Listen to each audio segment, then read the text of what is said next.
Ladies and gentlemen, welcome to another edition of the Wisdom Distillery. I'm your host, Shaman John.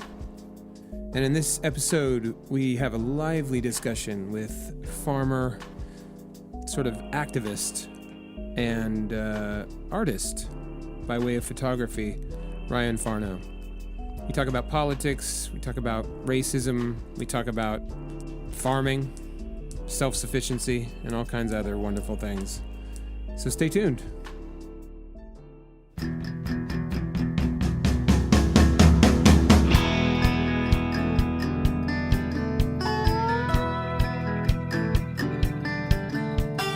I turn away from this place that I thought I knew, headed west for a glimpse of the ocean blue.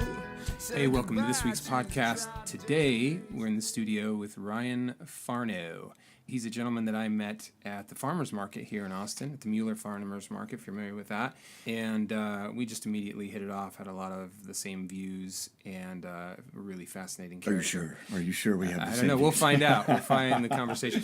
But the interesting thing is he's a farmer now, but he comes from a professional photographer background. I've seen your work. It's really, really beautiful. Cheers. Appreciate it, man. Really Thank well you. done. But something along the way changed his mind about where he should direct his energies, and we're going to talk about that today. Quite a bit. Hopefully learn something. Yeah. So you have F-Stop Farms. Yeah, that's what you call it. It's just kind of obviously it's- an nod to what you did yeah. or do more part-time now, The I last guess? name, it's my wife's creation. She's like Farnau, Farm, F-Stop, It's all- aperture, yeah. camera. Yeah, it's just, it kind of just appeared out of the ground quite literally. Nice. You know, yeah.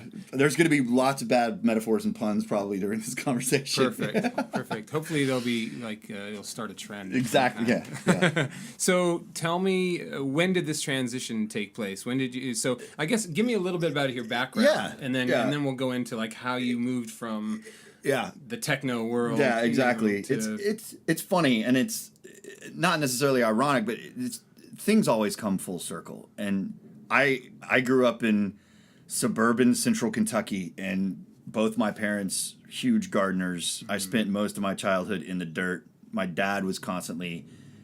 We were lucky to have a very large, not suburban, but in Lexington, Kentucky, in Fayette County, every lot's like practically half an acre if you were born in the 70s or 60s. Right, yeah. So the lots are huge. And I grew up on a giant garden with giant gardens. And my mother is now a master gardener, part of the extension of University of Kentucky. And she teaches and runs programs there. But it's funny because, you know, I dropped out of high school and got as far away from Kentucky as I possibly could. Yeah. And, you know, it's one of those things where all of that journey, leaving Kentucky, figuring out what I wanted to do, discovering the camera, learning photography, luckily at this, you know, one of the biggest technological paradigm shifts for creatives is the digital age. Totally. You know, whether it's music, whether it's image making, whatever it is, and however you want to define that. Like, I was lucky enough to take some of the first digital imaging classes and work with, you know, Apple QuickTake, which made a 640 by 480K, you know, little GIF is all we would call it now, or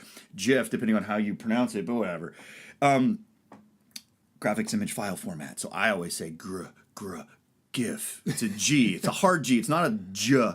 Anyway, you don't say graphics. It's graphics. Anyway, so there we go. More nerdy tech stuff. But, you know, I was lucky enough to have a completely analog studio fine art photography background.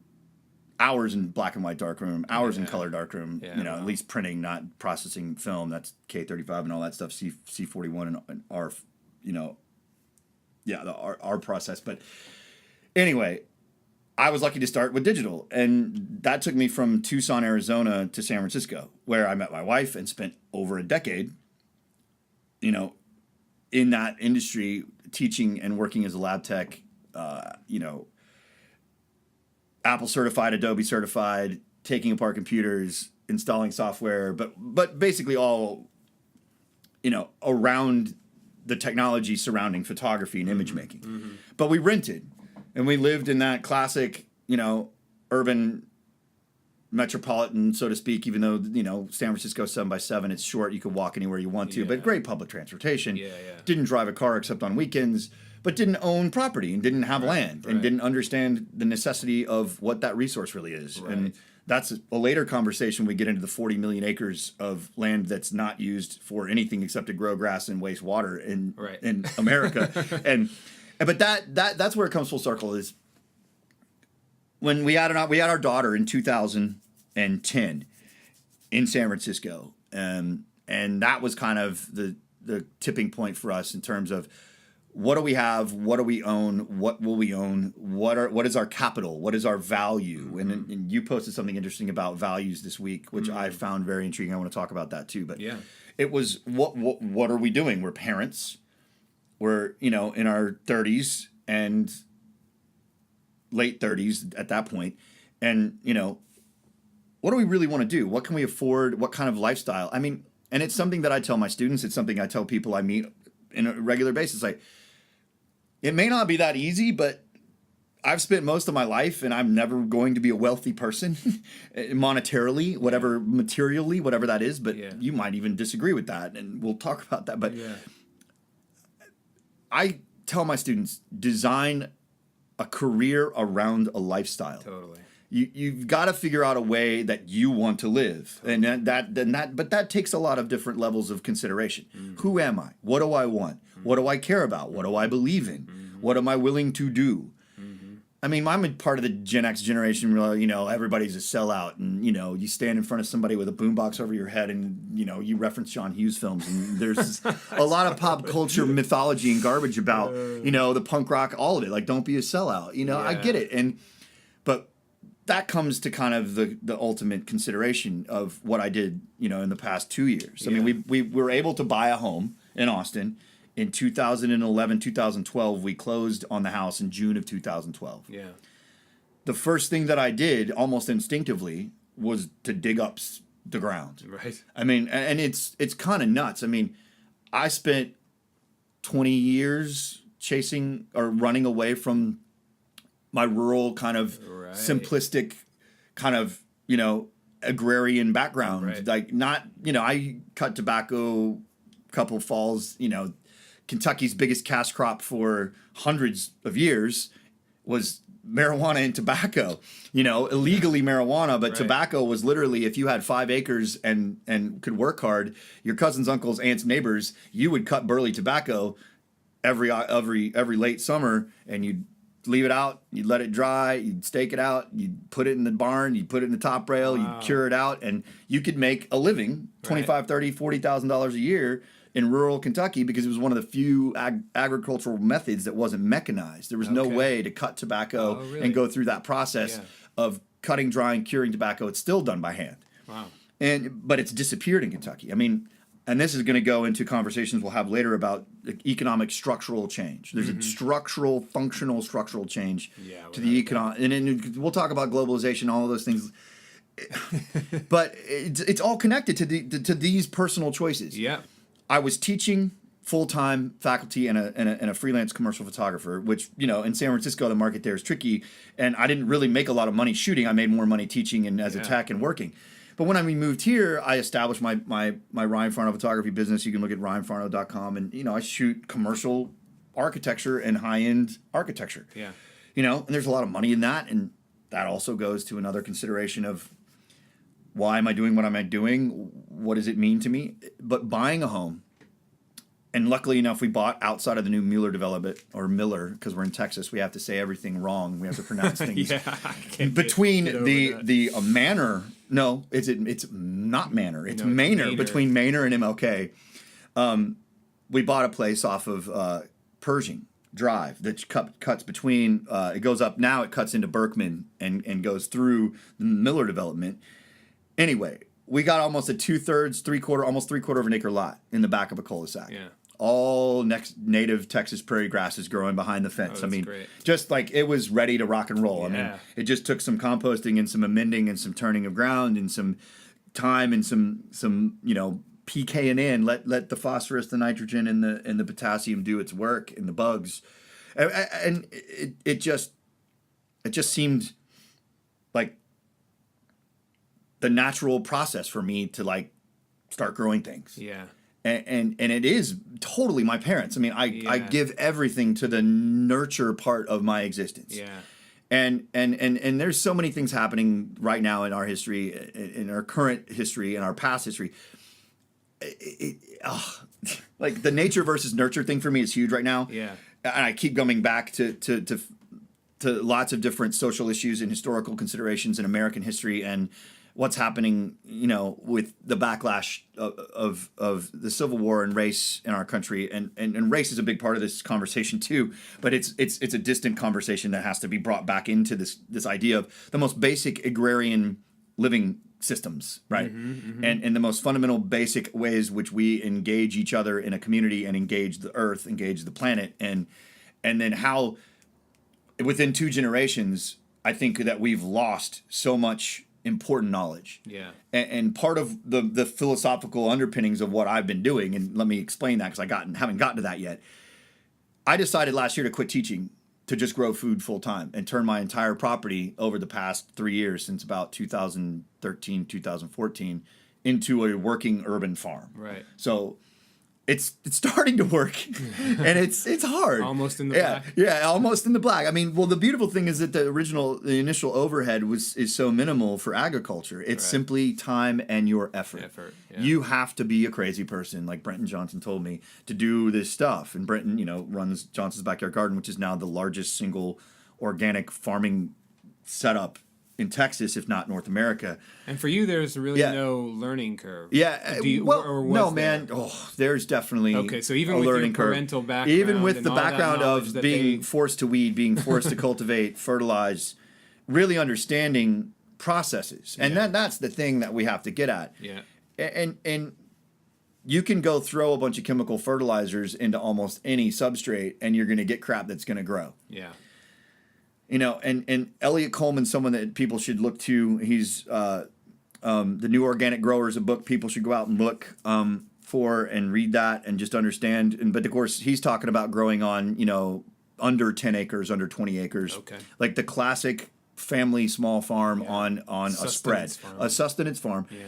What I'm talking about, I think, is a modern consideration of our situation and the way that we've allotted land and mapped out, literally, figuratively, and metaphorically created a grid of separations and fences and lots and ownership, and what we ascribe to how we have planned out what we now see as urban American landscape is really intriguing and difficult. But Mother Nature is at the root, no pun again, sorry, but Mother Nature doesn't work like that. Doesn't work like that, and it's it's the most brilliant component of all of this. Yeah, and it's beautiful because it's the thing that's there in front of our faces, and we are a part of, and that we are tied to. We are a species of animal that exists in an ecosystem and a byproduct of, and the science component of this as it relates to just understanding who I am, what I am as an entity in a system. I could, and this is where we can get into some of the spirituality and some of the considerations of origins and belief systems that affect this. But what's beautiful also is that I find God in farming. I find science in farming. I find violence and death. Yeah. And circle and of life. And it can't seem more cliche. You can't have a fairy tale view of the world and nature being this benevolent. And that's force. The key component that we have been in a system, whether it's through religion and whether it's through corporate development of technology and dissemination of technology, that has led us to believe that we are beyond the power of these things that are absolutely affecting everything. Yeah. And that we can control it, and we can make it better, and we can make it easier, and we can transcend or overcome the effect of whatever stands in our way through, whether it be some belief system or technology, however they're combined. Yeah. For me, the truth of these decisions and the decision and the process of looking at the most basic function of like what you are, what you eat, and what goes in comes out, and sustainability and organic practices, and the sense of developing a lifestyle and a process of living that I feel can be valuable and useful, not just to me, but to my kids and to generations to come, to my neighbors, to people around me, to feed and to share and to engage in a process of being a part of the entire system, not just, you know, a cog inside a system that's being driven by other forces, other things, and other considerations that don't necessarily have the values or the interests of the cogs in mind. And you know, so I quit a teaching job. I turned all the ground, and that learning curve about, so I'm not going to use chemical fertilizers, and I'm not going to just go get a bunch of truckloads of non-organic or just commercially created compost and fertile earth to build out a system that I could sheet farm and just till it and throw fertilizer on it and grow it. It's a combination of building a substrate and years. Like, we're now in our 4th full year, probably in Austin, you'd say 8th season. So we kind of usually run 2 seasons a year. Okay. You know, late July through September is generally our winter, quote unquote, like where it's too hot to grow generally. But I mean, with the way that things have shifted in the past couple of years, we've been getting lots of rain in the hotter parts of the year. We'll talk about why that is. Yeah, why that is another component of why my concerns for, you know, carbon footprint in effect and limiting amount of mechanical devices used or gas-powered devices. Yeah. You know, simple machines are beautiful. Simple technology is something that I cherish and love. I mean, a broad fork and a good pitchfork and a hoe and a rake, you know, you're set. Yeah.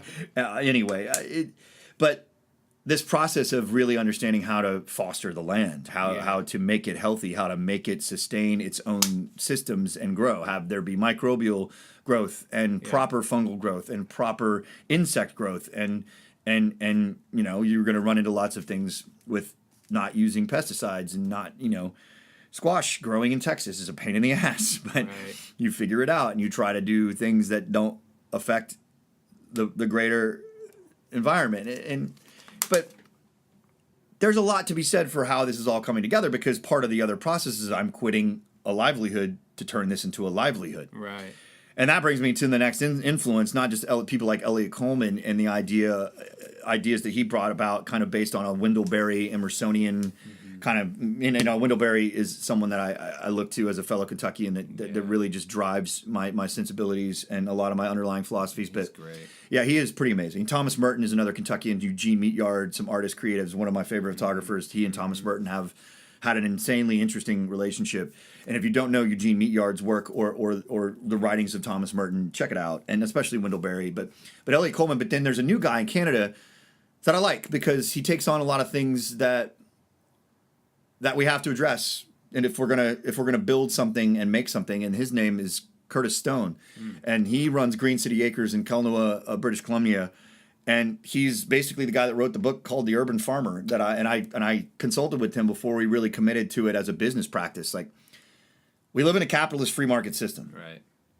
And we can see that you take a capitalist free market system in American history and you get one of the most beautifully difficult, complicated, harsh, brutal things. And there's the words in, I mean, basically our system now has built an obstacle course instead of a path. Yeah. But that's based on race, and it's based on a post-slave culture that we live in, and it's based on Jim Crow, and it's based on a systematic, institutionalized process of keeping people separate. Right. And if we can't admit that, then we can't really have a conversation about what America is or was or could be. Right. The beautiful thing about America is it exists inside this fantastic philosophical bubble that is the Constitution and the Bill of Rights.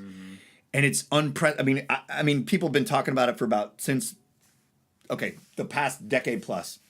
Barack Obama's presidency created basically something beautifully difficult for all of us because it basically turned over all of the rocks in America. And it laid bare, really, I believe, a lot about our history. Yeah. You can agree or disagree with whether or not he was a good president. You can say that our hawkish military presence throughout the Middle East and the world since September 11th. The volume of bombs dropped. Exactly. Yeah. But that foreign policy and those issues have a much bigger, greater, They've historical consideration all the way back to the formation of the Israeli state and the deposition, dispossession of the Shah of Iran, and how we moved to isolate and monopolize oil and energy control within the G8, the G whatever.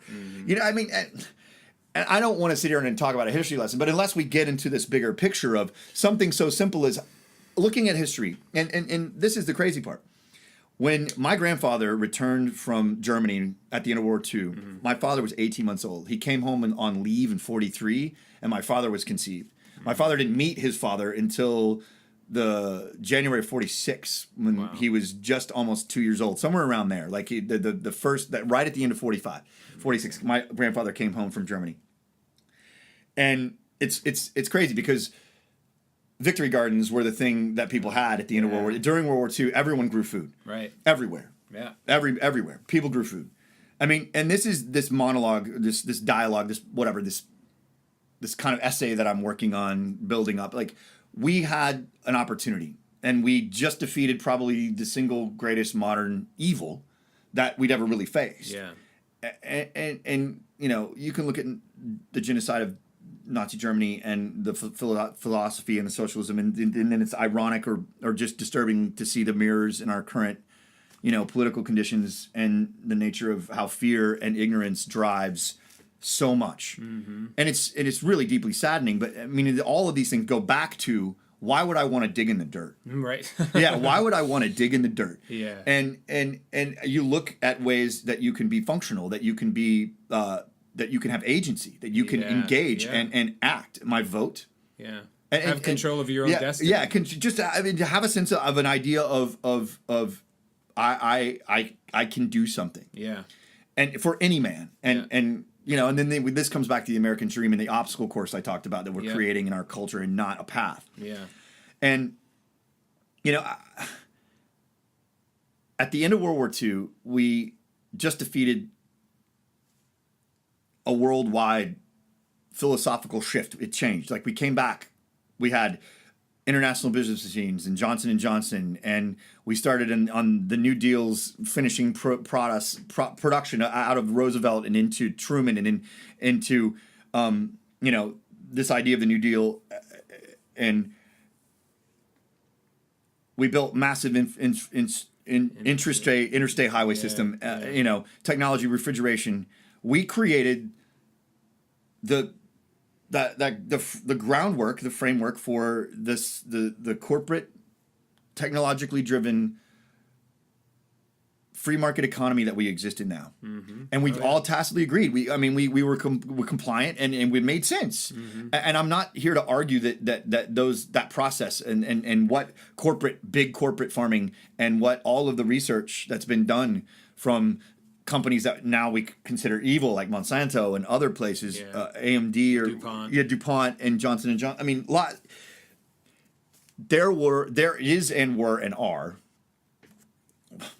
whichever past, present, and future tense you want to put that in, whichever order you want to put it in, many positive things that came out of that. And I still, like, a lot of what I've learned and what I understand about growing food, and it comes from all of the research done through those processes. But we can't feed 10 billion people without changing the way we grow food and how it's moved and how it's transported. And, you know, I'm looking forward to what the population of our planet's going to be. Right. And it's unbelievable what we can do with the technology we have in terms of greenhouse growing, in terms of cold weather production. I mean, look at Norway and Northern Europe. I mean, the greenhouse facilities that they have throughout parts of the Northern Europe and other places. But it's amazing, the technology available to grow food. Yeah. But in and of itself, agriculture is the most basic, simple, and beautiful form of technology. Yeah. And it also, ironically, if you go back, large-scale agriculture is the beginning of all of, like, the corporate, I mean, but not just corporate, but you could say that. But Well, the idea of hierarchies. hierarchies period. and Like, economies and trade civilization and doesn't exist without. You don't have supply and demand, and you don't have when Yeah. you have a surplus of a thing that you can sell to someone else, and that's all out of agriculture. Or having reserves. Yeah, period. reserves. Period. Having a granary. What does that mean? Hunter gatherers. I mean, we're talking about back to the Fertile Crescent and the earliest times of beginning of civilization happens with agriculture. Yeah, and that's beautiful too, because this whole arc always comes back to history. Yeah. And some would argue that that's part of our problem as a species, is that we've created, by creating abundance, we've also created our own. Like we've negated the sort of natural process of the cycle of life by sort of extending life in a way. Nature abhors a vacuum. Yeah. Right? And that, to me, the vacuum is that the 99% and the 1% in whatever context we can now kind of create this virtual sense of wealth and values, which you talked about in your post. Like, what are we valuing? Yeah. Is completely outside of the scope of our state of existence. Right. And it's like what you're saying kind of can be more metaphysical and get into some more esoteric conversation, but is what are you, what do you do, how do you do it, and how, I mean, so what is the foundation by which you exist? Like the fundamentals of existence are food, clean food, clean air, clean water. Yeah, you know, or an attempt and some cover. Yeah, you know what I mean, from the elements. Like, that's the foundation. And it's like if you fuck those up. Yeah, exactly. And we can, I could even go to the Kubrickian like 2001: Space Odyssey when you pick up the bone and you start to beat each other to death. You know, I mean, but there's so many great metaphors here that we're covering. I mean, but back to this idea when we first got to the point of I still have to earn a living. I still have to pay for my family. I still have to practical reality system. Living in a system, and these are this, because for me, my thing is that I'm a pragmatist. I'm more interested in the process by which things can occur and try to attempt to have integrity in those decision making processes than I am with kind of splitting the hairs of moral absolutes. Right. So and it's tricky though, because like, my father-in-law is like, what are you going to do? I'm going to quit a part-time online teaching position and give up a steady particular income to try to sell food to restaurants and farmers markets and do it organically and spend 12 hours a day working physically my butt off on a small piece of land, because, you labor and overhead and like what are the things that make gardening and farming expensive. And again, I'm trying to come back to practical things. While in my head, there is this symphony, cacophony, chaos of ideas and issues and concerns that affect everyone. Yeah. And I don't want to be an elitist, and I don't want to be over intellectualizing the process. But in my head, I am absolutely. Yeah. But in my expression to people, whether it be people in Houston or people in Austin or people that I've worked with or people that I've taught, you can't escape the issues of race and class and money and need and have not. Mm-hmm. And when you look at food deserts in America and you look at the nature of what, to say a food desert is where there is not food production, where everything must be shipped in. Yeah. So you can look up definitions of what a food desert is, and you need to understand what that really means. If you go into H-E-B, 70% of the food that you see there is processed in some way. And 99% of that is not organic in any way, shape, or form. Is there even really a value to organic growing? I think absolutely there is, but that is a greater issue that's further out for me. It's more about let's make good food and get it to people that live as close to us as possible, and let's teach them how to cook it and teach them how to prepare it and share it. And again, back to the corporate model, why do you think, McDonald's and Subway are the two biggest, food producers in terms of how much food is purchased and consumed through a corporate entity? I mean, it's crazy. We live in a culture that doesn't allow you the time to sit down and make a meal in a traditional sense. And of course, traditional is another catchword that's tricky. Nebulous term. Yeah, it's a nebulous term like organic. But anyway, but what I'm getting at is that not only are we designing a career around a particular lifestyle, your lifestyle choices change culture. Your ability to decide to live a certain way. Hopefully you set an example and you can bring that into the nature of how other people engage and live. But how do you start a farm and a garden and sell organic food to people and make it not a boutique thing that's expensive and limited to a narrow scope or cross section of the population? So yeah, I mean, that goes back to the integrity thing. It's like right now I'm growing food for a very narrow scope of people that can afford it. High-end restaurants that want to spend the money on organic, locally grown, sustainable food, which is really good, and it also tastes better, so they have a better product and they get better reviews because their food is better. Exactly. I mean, again, it's back to that pragmatic consideration of the practical process of trying to reach a particular place through a certain set of choices. Yeah. But I want to touch back on the Curtis Stone thing. The urban farmer. Look up the book, Curtis Stone, Green City Acres. He basically can make between $70,000 and $100,000 a year off of a quarter of an acre. Wow. With a few well-made greenhouses, which will cost a little bit more in overhead because we use very small, simple greenhouses. But we do start everything from seed. We try not to buy transplants of any kind because it's not economically viable. You need to start seed. You need to understand how to set up a greenhouse, run a greenhouse, transplant stuff out of a greenhouse with a high success rate, like at least 75 or 80%, or you're still going to lose money. Wow. But but he's making a viable income through very small plots of land. Yeah.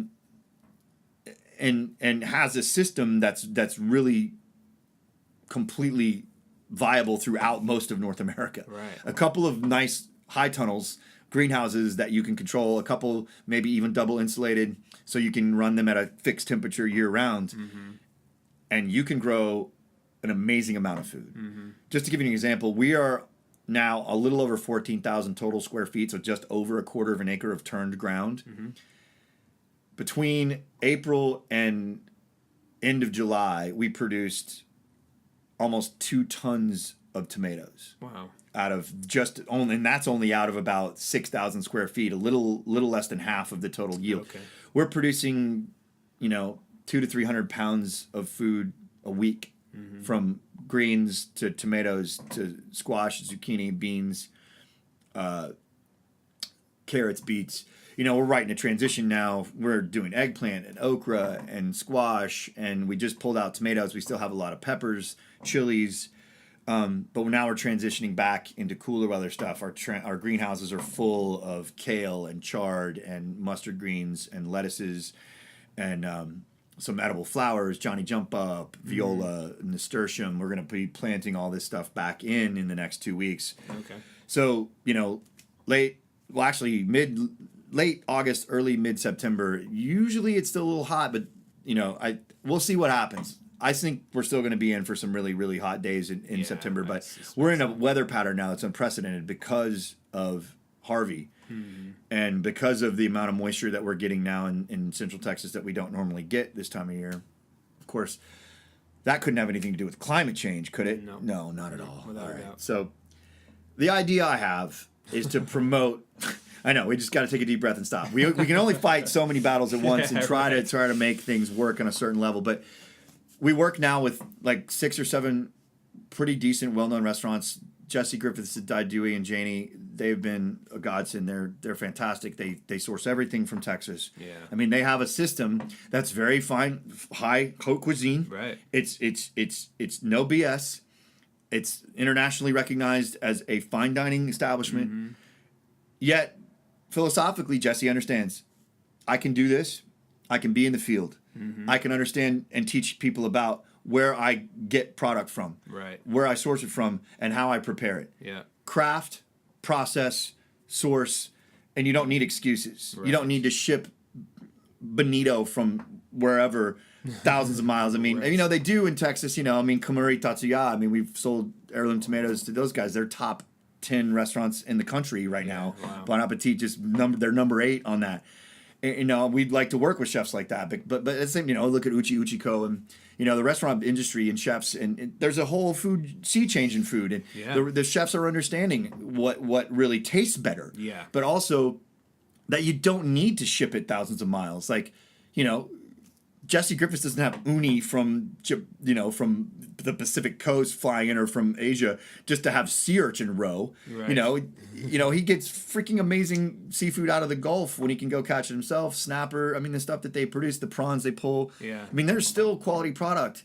There's still good stuff, and it can be available. And what do you do if you're in some of those environments, that are so far removed from that. Yeah, it's got to be tough, like you said, these sort of food desert type places. Not that they're not capable of certain things, but I had a friend, Lev, who went on an experiment. I don't know how long he went for, but basically he forced himself to only eat things that were sourced within 50 miles of here. Yeah.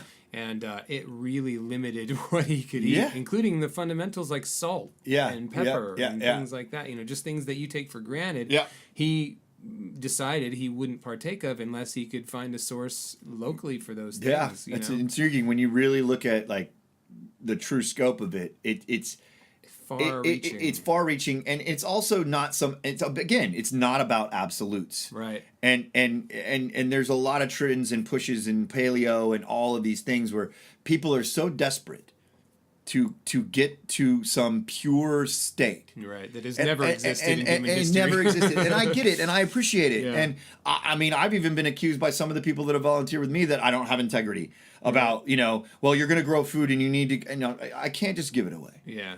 But one of our goals, though, is that in the next 2 years, I want like some at least 10%. Yeah. 10 at least 10%, maybe more, but we don't know. I don't know yet. We're still working on yields and harvests and weather and but definitely providing locally and giving back. Totally. And donating 10% of the harvest and giving to my neighborhood. I mean, but to get really to the point of the idea of what Curtis Stone's doing and what he's kind of really promoting throughout, he lectures in Australia, New Zealand, and Germany, other parts of Europe. Like, he's become, he's pretty much, if you look up Green City Acres YouTube site, if you look up Curtis Stone Urban Farmer, I mean, he's vlogging constantly. He's posting, bi-weekly or weekly video logs on irrigation, on greenhousing, on microgreen production, on transplanting, on water methodology, on systems. Like, he's just out there. That's great. He's just made himself into a resource. A culture, really. A culture, yeah. And I'm part of that. And I, definitely want to promote him. But we're starting our YouTube channel this fall as we get cranking. We're going to be filming everything we're doing.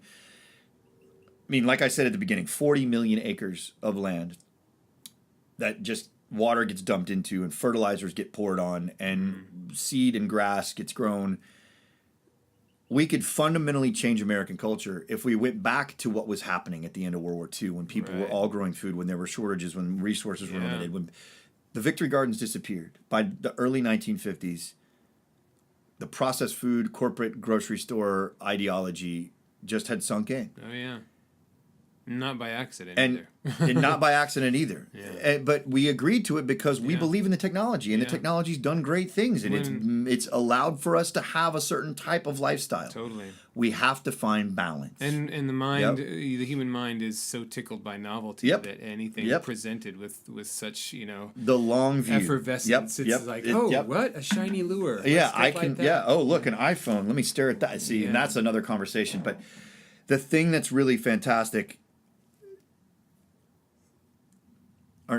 It's not fantastic. What's the word I'm looking for? The thing that is fantastic about what I'm trying to do, about the sense of accomplishment, or the sense of self-worth, the sense of physical presence. I'm physically in the best shape I've been in my life, probably. Nice. I'm moving hundreds of pounds of material around every day. I'm digging in the dirt with hand tools. I'm lifting and moving and carrying and cardio from go out and broad fork 10 50-foot rows and then rake and hoe and prep those beds and tell me how you feel the next day if you've never done it. Right. Oh, yeah. You know how long it's been since I've worn a pair of gloves in the garden? I haven't had a blister in 2 years. It's like you become acclimated to the environment that you put yourself into. Totally, without a doubt. And for better or worse. For better or for worse. And part of this is trying to understand how to promote it, though. It's the other thing that about what I said earlier about we create obstacle courses and not a path, is that, and David Byrne just wrote a really good article that you guys should look for. It's about technology and social media and the iPhone that I just held up in my hand is the single most effective dehumanization factor in the history of mankind. We are on a path that is happening so quickly. And this goes back, again, the Victory Gardens, the end, and these tangents all tie together. Yeah. The end of agriculture as we used to know it. Right. Boom, just disappeared. Yeah. And to unlearn things that have been part of communal cultures and a part of familial interaction and a part of cities, towns, whatever the nature of that agrarian consideration, we lost within 100 years. Yeah. And we're really, really far away from it now. You know, the British chef, what was his name? The celebrity chef, Jamie Oliver, came to the U.S. and he had that documentary, which got all kinds of hell for doing it. But he walked into West Virginia public school system and he brought an eggplant and a zucchini and a squash and a potato. And he asked kids, what is this? And none of them knew what any, or half of them didn't, most of them didn't know, not to be too hyperbolic, but a large percentage of them didn't know what any of those vegetables even were. Right. They knew what a French fry was. They know what a processed potato chip is. Yeah. You know, and yeah, these are all little indicators, little barometers, little flags that throw up. And it's time to just simply breathe. Yeah. Look at the choices we make, the technology we use, the way we engage one another, how we're not engaging one another. Yeah. I mean, there was a quote that I just saw. I don't know, it was a quote or an article. It must have been an article that I was reading, and it was essentially saying something to the effect that, and this goes back to your thing about the smartphones and all of this business, is that millennials and all of that statistically are spending more time, obviously, on this device, and it's like this whole sea change of behavior patterns in terms of less likely to go out and hang out with friends, less likely to date, more time on the screen, less time quality sleep, conversational ability to discuss things, to have engage like rational, socially, reasonable. We worked with a guy here who was a millennial kid, and he was gonna do some work with us, and you know, some decisions were made that he didn't agree with, and we didn't know until he just basically had a tantrum about it via text. And it was like, instead of being willing to just get on the phone and like, let's just hash it out. Talk. Clearly it's a misunderstanding. There was no harm meant in the situation. You know, it was just this barrage of texts, and I'm like, let's get on the phone. And he was just like, I don't want to get on the phone. I don't need to get on the phone. Like, you don't get to dictate how. I'm just like, you're texting this to me. How this isn't a form of communication. It's not how. The most bizarre thing. And yet you see this all the time in terms of, like, you know, relationships ending via text and people getting fired. Well, swipe right, swipe left. My God, if there had been something like Tinder in my youth, just like, I can't even fathom how people. And this comes back to the engagement. It's engagement, and it's human engagement. But through the farm, I've met the most interesting people. I've met people with genuine concerns, with a willingness to share and cooperate and work together, and just to be able to move dirt around and to see a seed go in the ground and 6 months later eat what came out of it, or 3 months later, or whatever, you know, and to share that with people. I mean. And I want to quote somebody in this, because to me, it doesn't just touch on what you're talking about, millennials and technology. It also looks at race. It looks at consideration of our mindfulness.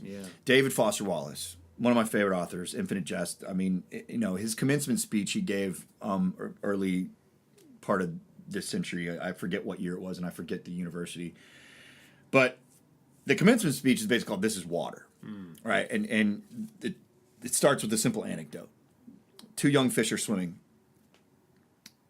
chatting. Older fish swims by going the other way. Morning. Morning, sir. The older fish says, how's the water?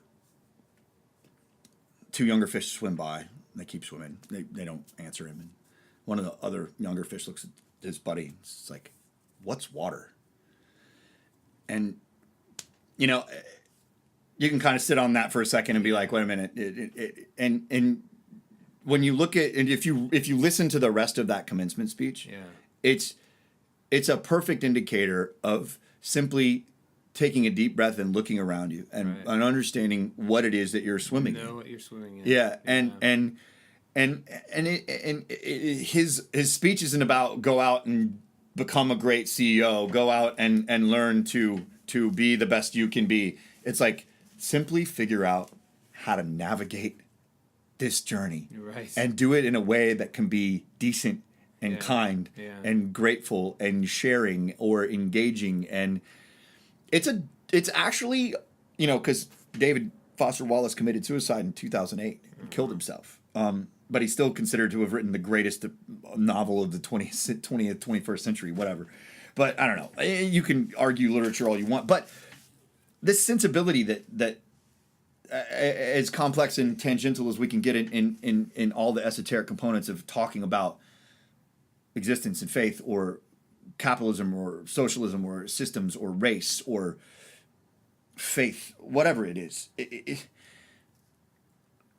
connection to some simple systematic processes like growing food or dissemination of said food, or sharing in the process of cooking that food, and the routines and the craft and culture of recipes and the, you know, there's a reason it's called a melting pot, because if you look at food and take somebody like Anthony Bourdain, who, it's funny because, you know, it's all about celebrity again, and we're looking at the components of our culture that are so ironic.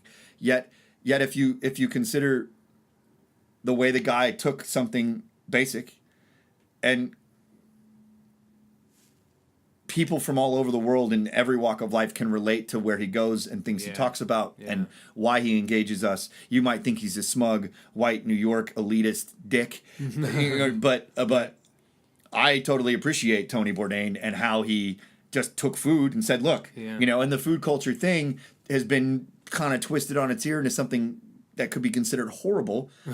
And of course, but again, the pragmatic component in me is like, yeah, there's a huge multi-billion-dollar industry in celebrity chef and food culture and organic green, all of this garbage, but just strip all of it away. Yeah.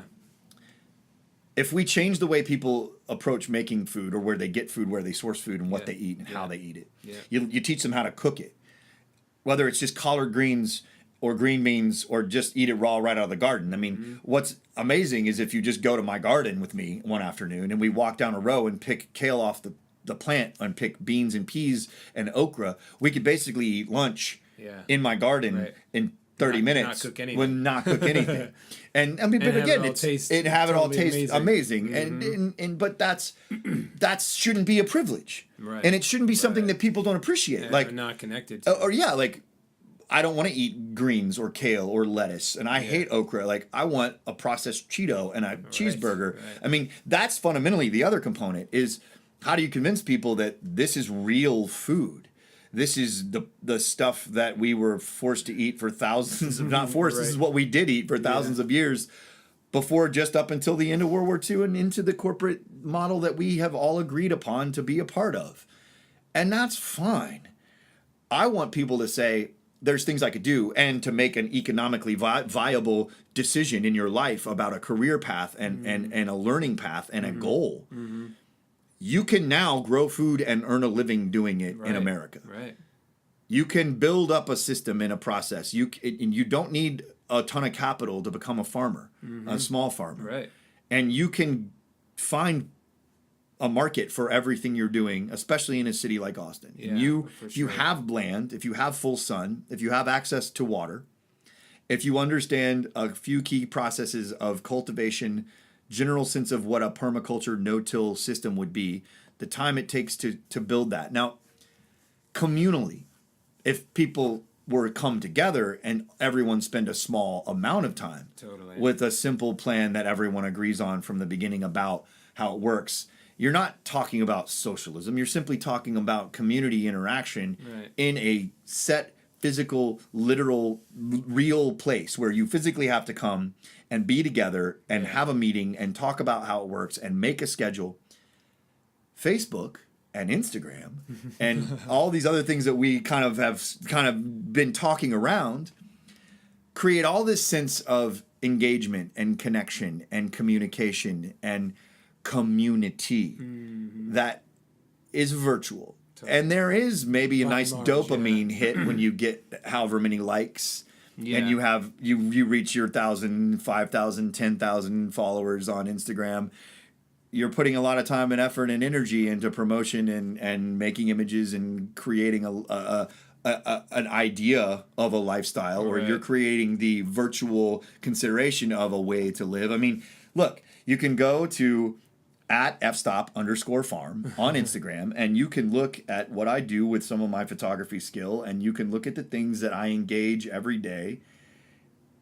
To me, my Instagram account has zero value except when I physically meet a person that might have seen it, and we discuss what it is that I do. Yeah.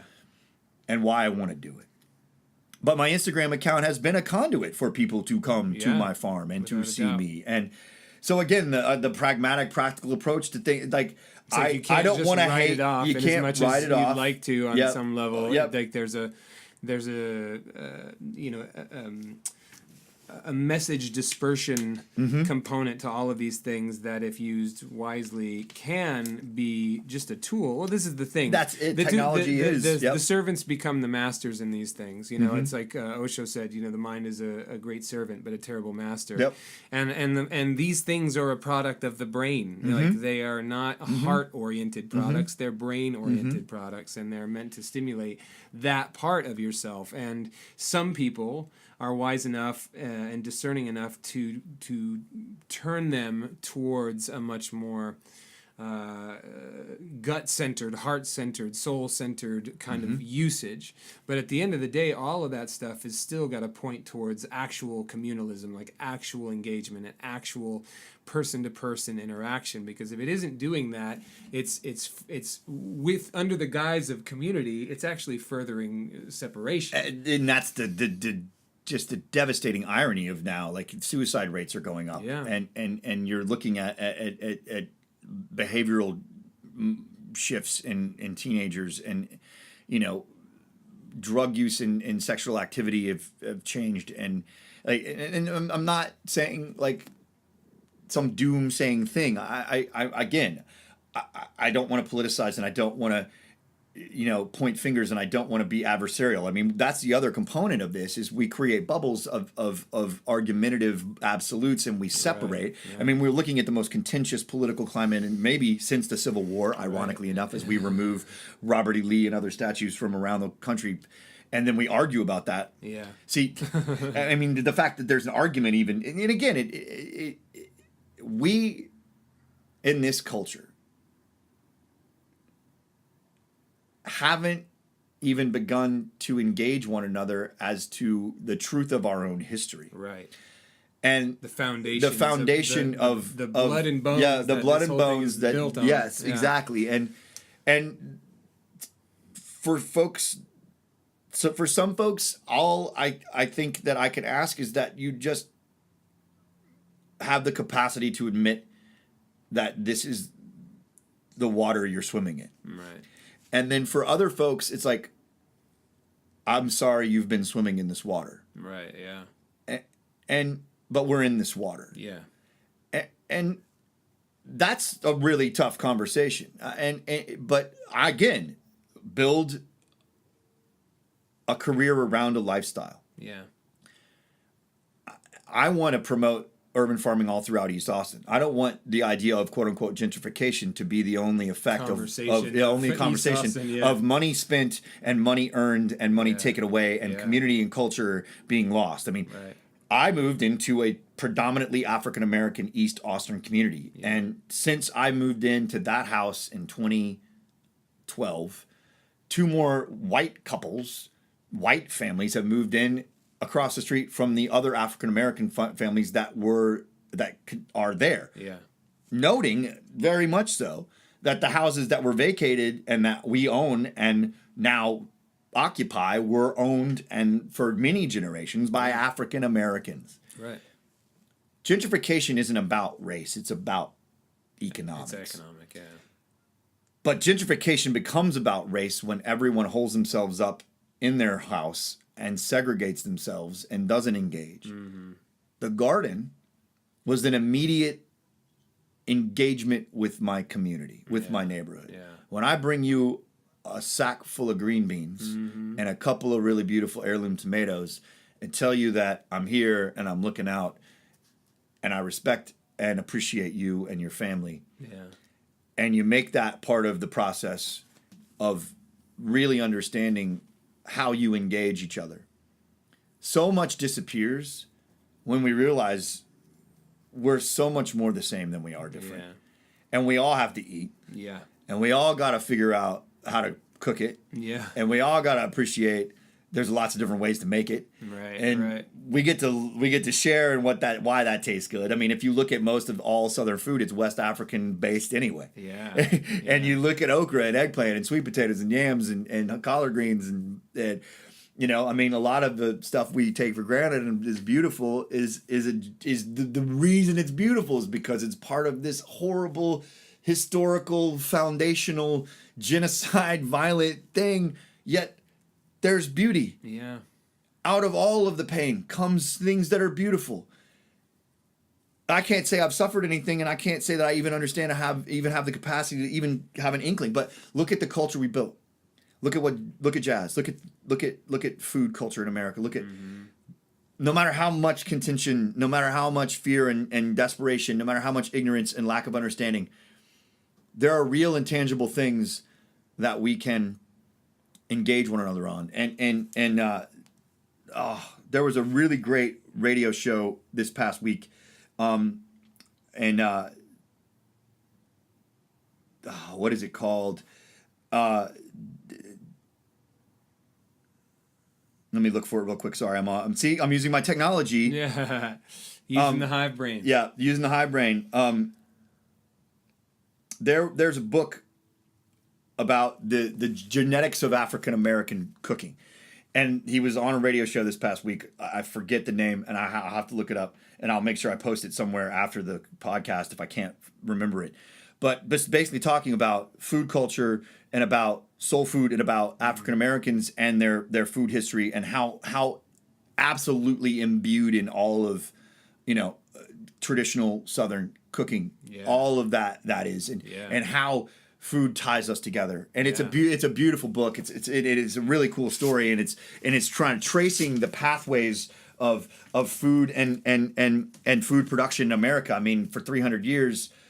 Black folks grew most of what people ate in the South, and you know, and then seeing where a lot of that food came from, a lot of the recipes and a lot of the tradition and history came from. It's just interesting. But I mean, again, there are so many layers to this, and we're still just coming back to me trying to say, look, I turned my property into a small farm, and that I've been in tech and in San Francisco working for Adobe and Apple in a big art school and teaching people digital imaging and using Adobe and Apple products, all of this technology, all of these things that are part of this corporate model, all of this stuff that's directly connected to social media and evolution. But we're still coming back to roots, to basics. What was to the sort foundation. of like just feeling the shift for yourself in that world? So you're in that world, you know, and you're knee deep in it, or maybe chest deep in it, and something's not sitting right.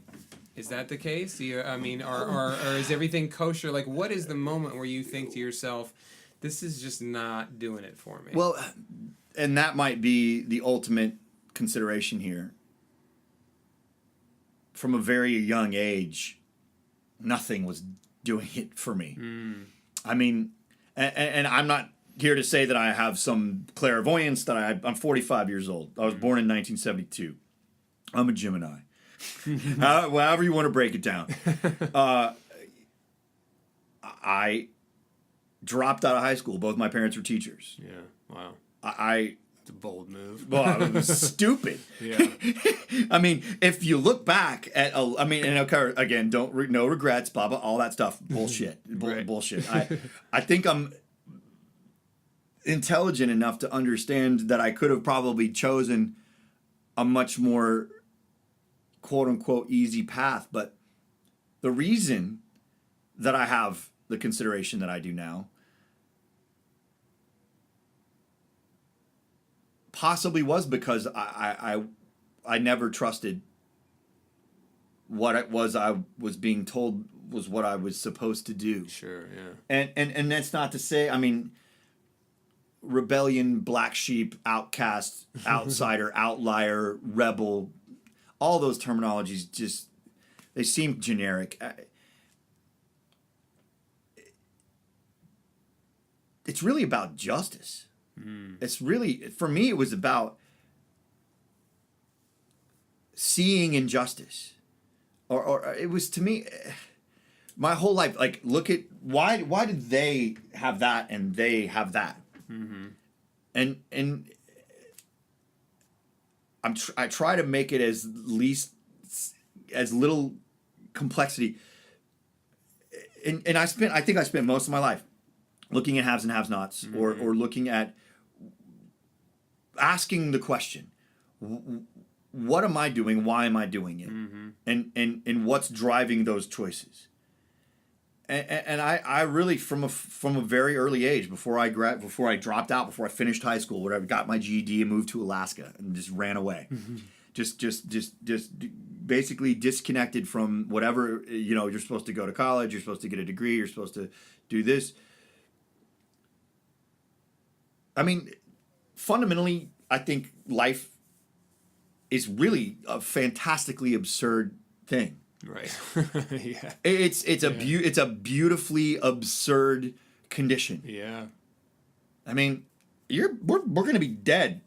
Yeah. In 40 years. Yeah. Probably. If we're lucky, hopefully we'll be dead in 40 years. I don't think I want to be alive when I'm 85. But whatever. I mean, geologic time, the sense of a bigger thing. I mean, and also a very, very huge consideration of my infinitesimal, just teensy insignificance. I mean, just. And see, the thing that's ironic, frustrating, is like there are people that use that same argument to say, yep, I'm tiny, I'm insignificant, I've got a nanosecond in geologic time to exist. So be a nihilist. Eat it all, consume it all, destroy it all, disregard it all. Right. You're an animal, I'm an animal. The fundamental consideration of all of this basic stuff. Again, it's just what, when, why, where, how. We're social creatures. Look at all of the happiest moments in your life. What are they born out of? Right.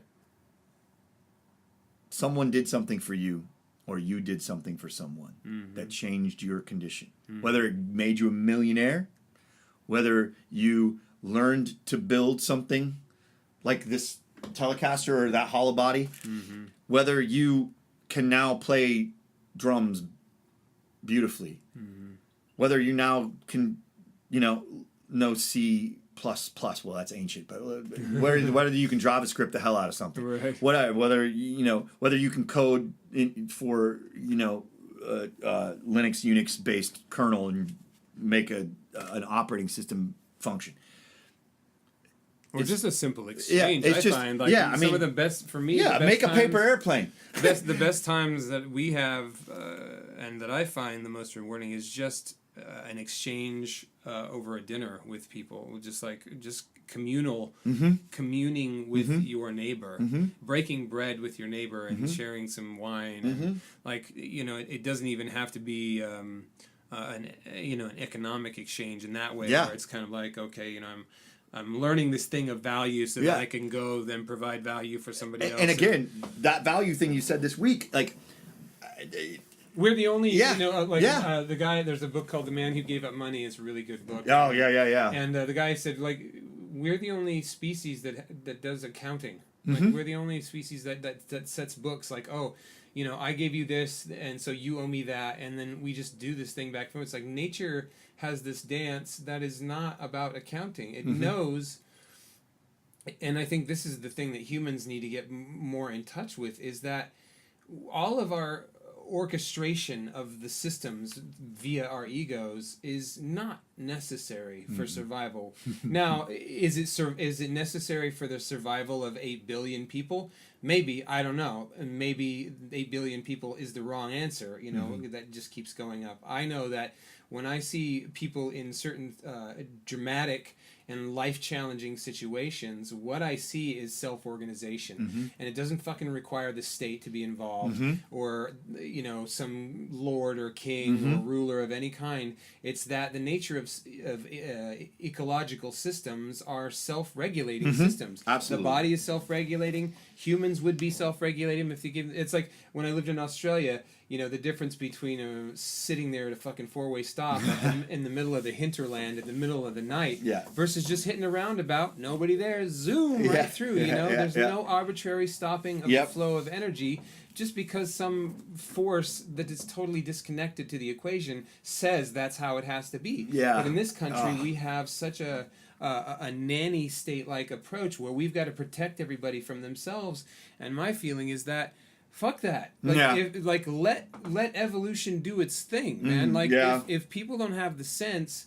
You know, I mean, to a degree, obviously there's a line there, but this whole thing of like, one person can't look at Houston do right this, now. and now everybody has to suffer because the one person wasn't accommodated. Yeah. And it's just, it's crazy making. And I know that's the heart of the republic versus the democratic republic representative. Well, libertarian ideology of removing and dismantling a function, a certain component of government in order to allow deregulation and I totally agree with you. And you can do that with a smart and a well-educated population, which is up for debate as to what that actually means. Not well-indoctrinated, but well-educated. Yeah. You can have systems where the government, you know, it's sort of that quote, that government which governs best governs least. Yep. So it's like you can have that, but when you have a population that's so sufficiently dumbed down, well, it's the mob. Then, look at Houston right now. Yeah, like what are you supposed to do? But then engage a military state, you know, to basically control the mob masses who have lost their minds. It's so hard to not be cynical. It's hard. I mean, and it's interesting you bring this up. I mean, I think that everything you just said is completely a product of a post-slave structural economy and societal organization. Why is there affirmative action? Why did we build? But look, affirmative action is a very, very, very tricky word. Yeah, I'm gonna back up. And I mean, for me, American culture is fundamentally based around the issue of slavery and race, and it has to be discussed. White people need to talk about it, and we need to understand it and admit it. And the first thing that always comes across in those conversations is I wasn't there. It was 200 plus years ago, and I my eyes roll back in my head and I nearly go unconscious or become nauseated. When history is not some set of absolute individual events completely isolated in tiny compartments from one another. It is a causal chain of a massive amount of things that it's a wave. It is liquid. It is flowing. It moves. And I get lost in the inability of a vast percentage of people to actually even understand the nature of what it is that we live in a hegemonic free market capitalist oligarchy. It's no longer a republic or a democracy. Yeah. It is John Perkins calls it a corporatocracy. Yeah. And that's basically that's it. It's just a small number of individuals. But here's the thing. This idea of like why do we have a nanny state and why do we have all of this regulation and government? Because since the inception, we've been managing a particular population that we're afraid of, and we have to supposedly organize. Whether and again, you're saying who's the we, and see, this is the scary part. The reason that racism and race and the issues and difficulties that are all part of that, and there's so many layers to this that we can't even start. Courses are made of this. Yes, I know, and it really moves in a different direction. But it does go back to agrarian ideology. It does go back to fundamentals of economics and of living practices. Yeah. But I feel like I have to say it in any conversation about America, any conversation about what you're going to do as an American, how you want to make money, how you want to earn a living, what you're going to, whether you want to grow food or start a restaurant or talk about sustainability and understanding how to navigate our corporate free market economy. we've been keeping people in compartments and trying to legislate and regulate how to manage them in those compartments while also separating them from real opportunity. Yeah. I mean, if you look at the from Republican, each other. from each other. If you look at the Republican policy and of the 1970s, and this is before the Republican National Convention. I forget what year. It's like pre-Nixon, but I mean, they made a fundamental decision. But you go back before that. I mean, if you look at the housing HUD and the decision to not allow loans to a particular cross-section of African American folks happen around the same time, we have systematically, institutionally been limiting access to certain parts of whatever this infrastructure, whatever this is. Yeah. And there's no denying that. And you can talk about the American dream, and you can talk about 40 acres and a mule. All of that is not true. There is not a path. It is smoke and it is an obstacle course and smoke and mirrors of something that's beautifully ideologically framed within the Constitution and the Bill of Rights. We do have the capacity, the potential for why do you think this country, think about it, we came in and we committed genocide and erased native cultures and moved them and disease-ridden, just erased. Then we brought over tens of millions of people that we basically dehumanized and treated as animals as livestock and ran basically our economy and made us the richest country in the world within a generation. And then we maintained that system for nearly 400 years. And we have just now exited, quote unquote, 1865, 1866. Why do you think there's a thing called Juneteenth in Texas? If I ask my friends in Kentucky or Virginia or North Carolina or in New York or Illinois or Iowa or California, do you know what Juneteenth is? Like, what's Juneteenth? Yeah, I just heard about this. What is Juneteenth? Why? Yeah. What the hell is Juneteenth?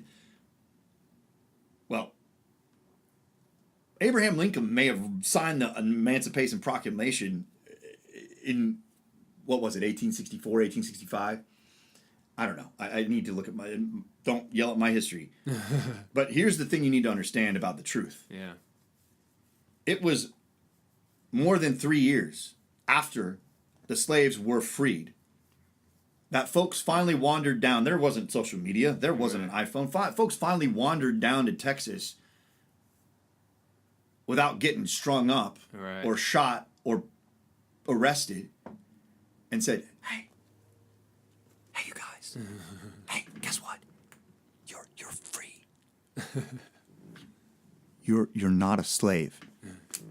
You can't legally be held in this position anymore. You can go now. It was in June. Yeah. Several weeks in June, 1868, 1869, 1870. Why do you think they celebrate? Why do you think people celebrate? Why do you think, I mean, there are so many things that are at the root that there is no level of empathy that we can even begin to understand. Two white guys sitting in a room talking about something so unbelievably heinous that it doesn't compute for most white Americans. Yeah. And that's really the issue, is like, if you want to talk about race as a white guy, you can't even say you get anything. I don't get it. I don't even understand a single freaking iota about any of it. Yeah. What I do know is that I can't even have the capacity to have empathy for that experience because I am so far removed from that water. Right. Yeah, it's a totally foreign. There's no reference point. There is no reference point. Yeah. So why do you think race is the most difficult and pervasively important issue in American history and culture? And for me, back to the fundamentals in the very beginning of the conversation, to grow and share food with anyone from anywhere, don't need to speak a language. Folks from Mexico, El Salvador that worked on my house. It's funny, 'cause, here we go again, gentrification. We're in the middle of doing a remodel, and the contractor that it's funny, who cooks your food and who builds your houses? Right. Who actually makes things work around here? Yeah, exactly. It's these beautiful people that come from other places that need work and that bust their ass. Yep. And they come to the house and they're blown away. Yeah. They pick tomatillos off the vine. I give them a tomato and we bite it and we eat it. And I don't. Tragically, hopefully, this will change very soon. Ich spreche nur ein bisschen Deutsch. I spent freaking 5 years studying German in college, and I can read it and I understand most of it. But I need to learn Spanish. Yeah. Anyway, but You're I'm hoping to Texas. start. Yeah, I mean, I need to start on that. But anyway, but part of the thing too is like, people are like, when you start the garden, man, just drive by Home Depot and pick up some dudes. I'm like, no, I want to pay everybody $12 an hour or $10 an hour, and I want to work on the garden and on the farm in the way that I feel like it should be appreciated, and the way that Some reverence, the reverence and respect, and teach people and learn and pay them what they're worth and what they should earn. And it's hard to get labor and to pay labor. Even on a quarter of an acre, man, one person, you can't do it. No. I work my ass off. I still have to have people part-time, and it's great because it engages me. But back to what I was saying. These guys show up. We don't speak the same language. Yeah. They walk into the garden, and they pick an okra pod, or they pull up a sweet potato, or they grab a chili or tomatillos or tomatoes, and I'm like, here, eat it, and this is great. Yeah. How many, like in whatever broken communication we can have with language, which is also a great failing that isolates us. Interestingly enough, food is a language that doesn't need, it's universal. It's part of these things. I'm trying to understand my condition as a human. Mm-hmm. My condition as a human. I mean, everything's burning. I could start talking about Siddhartha. We could get into, 10 different faith-based considerations, but none of that does it. None of that gets it there. None of it helps me.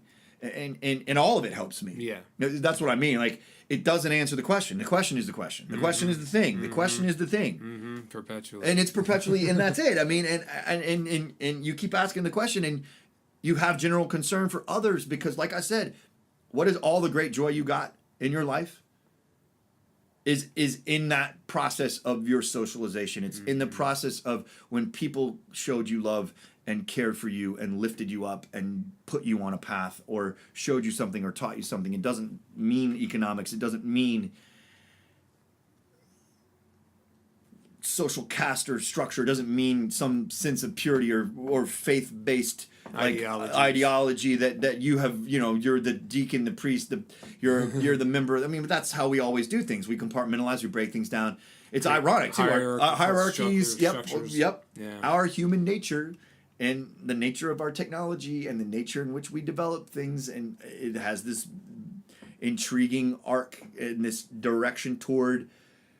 But see, something in that is fundamentally flawed. And this is back to nature nurture and kind of a Darwinian ideology.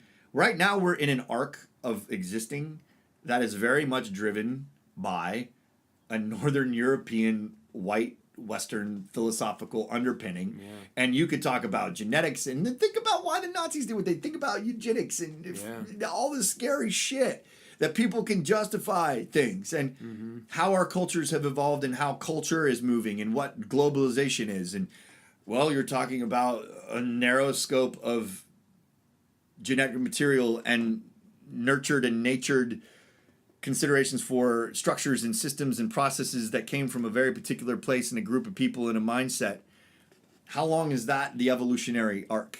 Right. And now we get into things that are crazy arguments about all sorts of stuff, and and then you can talk about race is just a construction and it doesn't really exist, and our genetic material is 99.999% matching. And then you talk about culture as it relates to that, and then we can go so many directions, but we really are in this narrow little sliver of time and experience, and be aware of who you are and what you are, where you come from, and why you do what you do. Is there such a thing as justice? Are we altruistic species, or does altruism exist, or are we simply out for our own and in a basic fundamental survival mode? Yeah. Our consciousness is the thing that sets us apart, and we're so ridiculously conceited and ego driven that we don't even consider the other species on the planet having consciousness in a way that we can't even fathom. Right. Well, so dolphins, higher mammals, gorillas, apes, chimps. It's odd. Kind of going back to the technology thing, I found really more as I've been exposed to miscellaneous YouTube and Facebook videos, like to really actually get inside of these other species on the planet to get a sense. Oh, okay. Sorry, dropping stuff. That's all right. She went to get him. Oh, so great. So, Let's cut all that out. Yeah. But yeah, so watching these videos and seeing when people are rolling cameras on animals when the animals don't necessarily know or whatever, or whether they're just conscious of it or not, you start to see these behaviors that you really realize are not that far from your own, and you really, for me, it's helped me understand that this claim that we have to kind of a higher sensibility is really paper thin, that so much of it is foundationally is really fictitious and like you said, narcissistic. That in fact there's a lot more going on at multiple levels with many of these species, probably all of them at some level, than we can even factor in. I mean, it's the same with the sort of recent studies about plants know when they're being eaten. So it's like, and so you have these sort of dogmatists who are like, oh, don't eat meat, only eat plants, blah blah blah, and it's like, well, all these sort of dogmatic arguments towards ideas are religious in nature. They are. They're not actually aligned with the nature of the system at play, which is a system of impermanence. It's a system that is a recycling system. You and I are born. One day we're going to die, and if we don't lace ourselves with chemicals, we'll readily go back to the earth and be consumed by other things. And we'll just get back into the system. And I don't know, I can't speak to consciousness and all of that sort, but I know the meat of the matter is going back into the dirt. And so I think just to have that awareness of like, there are ugly realities that humans like to wish away about the experience of living on the earth, and they do that, I think, through religion and through all these kind of belief systems that make them feel better. But at the end of the day, I think it's kind of like, I remember and I'm paraphrasing, but it was kind of a quote from some yogi type or wise sage, and he said something to the effect of how does it go? It was essentially like, enlightenment is knowing how horrific the world can be, and having joy anyway. Absolutely. I mean, and again, totally. Like, back to my comment about this is absurd. Like, you have to be able to take in everything in terms of just the sheer scope of how ridiculous it is that you exist. And the systems that we've created. And be willing to even have that conversation. I mean, there are people that think the fact that they exist is like a God-given right to do whatever the hell they want.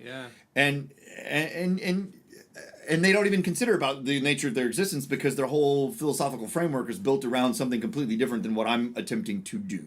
Or attempting to experience.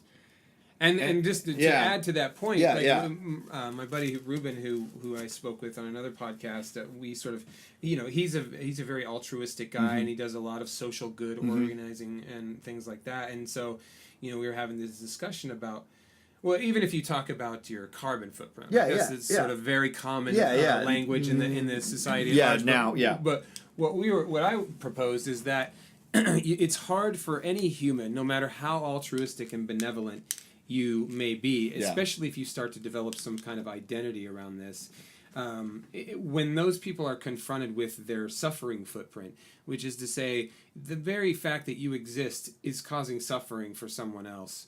I mean, because if you're in the matrix on any level, then something that you have purchased, something that you do on a day-to-day basis, something that you're involved in by your very life in the Western world is exploitative to someone else. Now, those people, those people sign up for it on some level too. But when your choices are super, super limited, it's more likely that you're going to go down these paths of exploitation. It's kind of like, well, I'm given, death or servitude. What am I going to choose?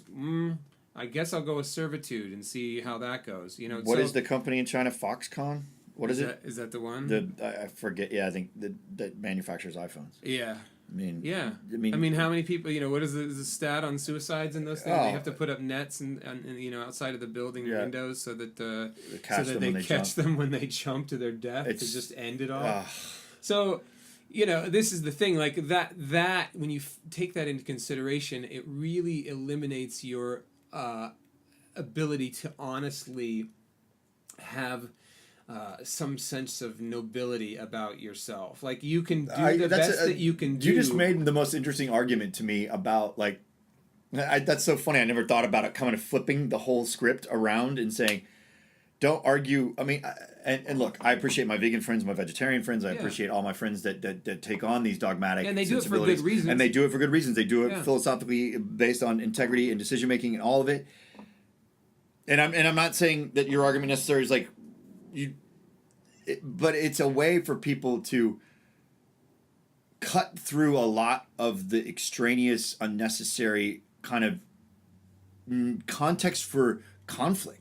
It's like, what are we really arguing for? I mean, of course, everybody has a cause and everybody has a. We need to look at that.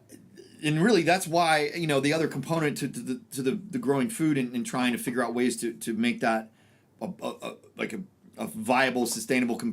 There's that word again. It's a holistic sense of how all of what I'm doing is connected. Totally. And I'm trying to practice that in my life. And then when we create this conversation and we build this dialogue out and we look at other people, like, we need a more holistic consideration. We need to see the dots. We need to tie the ends. And well, it's the equivalent of saying just pull yourself up by your bootstraps. Like, what? Fucking ridiculous. Shut up. It's like those people, certain people don't have any bootstraps. And they don't have any boots.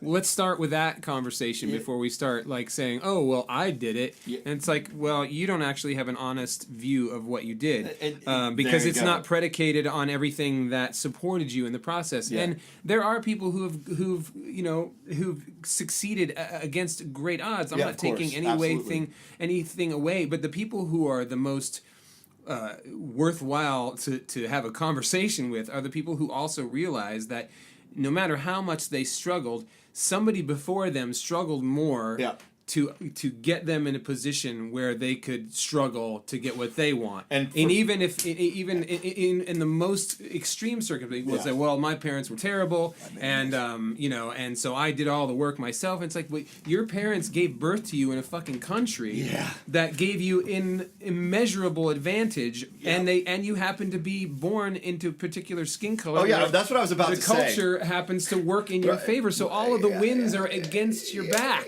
Like that. I mean, I get that you had to work for it too. I get it. The Irish were indentured servants, and the Italian. Everybody was rallied against, and everybody has a cause to sort of say, well, this is the reason for this, that, and the other, and so there is that balance of personal responsibility and all of that kind of stuff. Like to lose hope and to give up.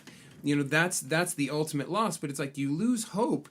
I mean, maybe some people lose hope very easily. I don't know. But certainly we're in an institutional society where there are so many things that can point the way towards hopelessness for people. And if you're already disadvantaged by the fucking accident of your birth, then hopelessness is going to be pervasive. It's just like why, I've been to other countries where there are indigenous populations who are defeated populations. Like, I get it. I was raised around Native Americans in Arizona.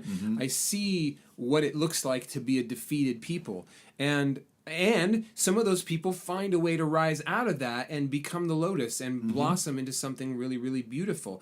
But most of them don't. And why is that? Because there's a gravity to that situation. Like you said, it's an obstacle course as opposed to a pathway out and a pathway towards something that's more beneficent to the individual and the culture that they operate within. And if you don't address that kind of stuff by just at first acknowledging the gaps between economics and status and all of these advantages or disadvantages, then you really don't. You're not even starting from reality. You're just starting from this novel, fictitious idea of like, go forth, young man, and prosper, and da da da. It's like, with what? Yeah, exactly. You know, and I mean, get our ancestors. Some of them did that, but many of them are dead. Like my buddy who's been on the road for about 10 months, he was like, and I think he said it was like, historically, you know, no way to totally know these numbers, but it was something like 108 billion people are dead who are just dead, and the time of, you know, is modern man. Are buried in the ground. So, you know, have become. How many people have been born and died? And this is the thing that I didn't know anything near this number, but the thing that came to me early on is most of those people are gone. Like they're like markings in the sand on the beach. The waves come up and they're just ephemeral. And there will be no legacy, memory of them. No legacy, memory, no history, and not even any gene pool. I mean, it's like all of us exist because, like, for me, you know, I've got relatives who went all the way back to Sicily, and I think, judging by how my grandfather looked, I would say it was probably North Africa where they came from, and then, you know, on my father's side, I've got like Irish, Celtic, and Scottish heritage, and I've you know, and I can sort of trace the name back. But it's like all of those. But how many people? I mean, how many people on that tree? You know, family tree. Like the branch gets cut, and that's it. And there's not. You know, so you know, to have this idea of like just an over exaggerated sense of self importance. It's just. It's immature. It's a little silly. Yeah, I mean, that to me is part of this whole conversation is creating an example by which we can work toward a place where people have perspective. Right, I mean, perspective. I just want exactly people. I mean, it's, you know, I think if I ever were to sit and listen to two white guys complain about how hard they have it, it might be pretty much I'd have to leave. I'd have to make them both suffer a little bit. I mean, the last thing that I should ever walk into a room and hear is two white guys complaining about how tough it is out there. You guys better shut up. Because I don't complain about how tough it is for me. I'm usually complaining about how tough it is for everybody else, and then I'm a socialist. Right. Whatever. All right. So what do you think? What do you think? Like, let's get to some like practical, like for people who are listening. You know, to just sort of awaken that conversation, even within themselves, the inner monologue. Like, what questions do you think people need to, in this day and age, people need to start asking themselves, regardless of what walk of life they come from? Absolutely. I mean, the first thing is how do you spend your time? Time is priceless. That's it. Wow, I mean, without a doubt. And I'm lucky. I mean, this is all goes back to a lot of different factors. And you know, my professional career, my wife, my marriage, my commitment to my family. Like, she sacrificed a little bit in order for me to have the opportunity, because she goes to work full time and I'm home. So you know, I'm daddy daycare and laundry, and you know, I do a lot of all that stuff on top of being in the garden. I mean, the garden's making money now, you know. I mean, it makes some money, and, you know, we're in the low part of our season because we're getting ramped up for fall. But, you know, practical considerations for trying to create change. I mean, we're in a difficult place because if you're earning money to pay a mortgage or to pay rent and to pay your bills and to put to drive a car and to insure a car and to do all of the things this system requires of you, what's left? What time is left? What opportunities, what energy do you have left? Totally. How do you do? I mean, to me, the biggest obstacle to actualization and agency is ability to have time to build and act and create and grow. And I mean, that's to me why communal connection becomes so important. Volunteering time on farms, volunteering time when you do have it to learn certain things. You know, I mean, one of the things we want to do at the garden is start having regular classes for, you know, understanding how to put up a greenhouse or do low tunnels or build a high tunnel or, you know, transplant and understand how to, you know, germinate seeds properly. What kind of conditions and circumstances do you need to grow food? You know, we want to start having resources available for people. But I mean, what do you think about the sort of taking that, to me, is part of the next level? Because most people, I can't say most people, but many people certainly struggle with, like you said, there's the car to get to the job, to pay for the house that you're never in. And, that's a tragedy. And so, one of the things that Chris and I have been looking at a lot is co-housing and intentional living, intentional communities where you ideally, you're minimizing the amount of things that you need to maintain the space and the amount of space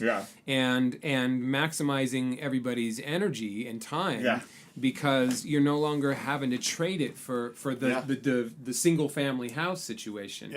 And but what we found, unfortunately, is a lot of these co-housing situations are exorbitantly expensive just to get into in the first place. So it's like this, again, it goes back to this, like, I haven't seen one that's had anyone of color.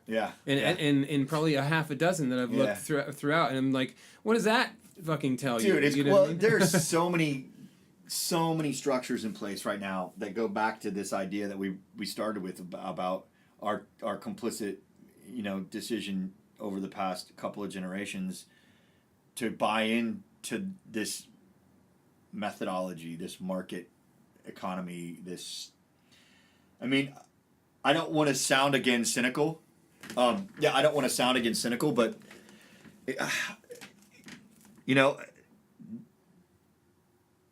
you have to have resources, and if you don't have resources within this system, like you said, you have to pool them or you have to offer them. It either becomes philanthropy. It becomes philanthropy or collectivism, and then again through collectivism,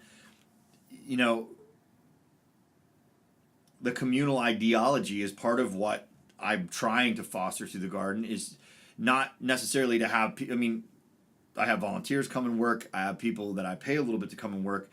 But a lot of it is, I want to foster the idea that the garden is a public space. It's open to people. You can come and be a part of that. You can take food with you when you go. And you're not paying for it. And we like you said, the system, the cycle, we're sharing in labor and efforts and energy expended and energy gained. And it's a barter and I think that craftsmanship component and the bartering ideology that almost sounds ridiculous. It sounds like an antiquated, prehistory but I love it. I think it's the future. I've bartered for so many things. I know. And I think that we actually need to mainstream that sensibility. We need instead of the Craigslist app, well, what are you going to pay me for it, or we just need the barter app. I've got this. What do you need for it? And change the economy. Well, so that no money. Know why that fucking doesn't exist? Because there's no damn money to be made in it. Right. If you just made an app that didn't cost anything, that just said post your shit that you want to get. Now I'm cussing. I managed to not use any profanity all day. Oh. I think you did. Oh, I think I did. Unconsciously you did. I think unconsciously I cuss like a sailor anyway. What does it say? They say about people that curse more, they're more intelligent. Right. Anyway, but yeah, I mean, well, those apps exist. But they don't get a lot of traffic, and here's why. I'll tell you, they don't get a lot of traffic. Because the people that have the technology don't need to barter. They already have money. Well, that's I think that's one aspect. No, but to be honest, like it really only works. It's the relationships, because I'm a part of many of those organizations, and I find that if it's people who I know who are in this circle, who I have some connection to, or some at least a possibility of connection to more readily, then I'm more likely to trust that arrangement. And that's why the professional barter associations as a credit. So it's just another form of money. So I'm not trading directly to you, but I get value in terms of credit, and that credit sits in a barter bank. You're hitting on something huge, because but if you don't have the relationships, social currency. Social currency. Is a whole other, we don't have the relationships. A stranger shows up. I've got this. You got that. Well, let me see it. No, just trade for it. Give it. I'm going to give you the. Well, does it work? Yeah, it works, man. It fucking works. Here, take it. Oh, okay. Well, to barter requires a knowledge base. It requires a socialization practice. It requires a process of engaging and connecting with people in a way that isn't just show up, I saw you had 4 tables and chairs on Craigslist. Yeah. And again, I'm like, I don't know how to structurally shift 100-year-old plus institutions. Yeah. I don't know how to force people to make difficult choices to not shop here, to not consume X, to fundamentally, philosophically, and practically in their daily lives reorganize what it is that they need or they think that they need. Yeah, their values. The value system. Values. Yeah, that's fundamentally where it's a value-based shift of it's a shift of values based around a realization of your place in this system, not the free market economic system. That's one thing, in the energy you take and give back, and then maybe that's a cheesy new agey hippy dippy bullshit way to say it. I don't care. Yeah. I mean, it is. But it's just exchanges of energy. It is. What am I doing? How am I doing it? What am I giving? I mean, but again, you can't get rid of the pragmatic, practical concerns of realistically existing within the structures that we are forced to deal with. We want to shift them. And again, these things historically change. Yeah, they do. Environmental. Yeah, exactly. And so what we're talking about sort of initially. We're in a shift. Yeah.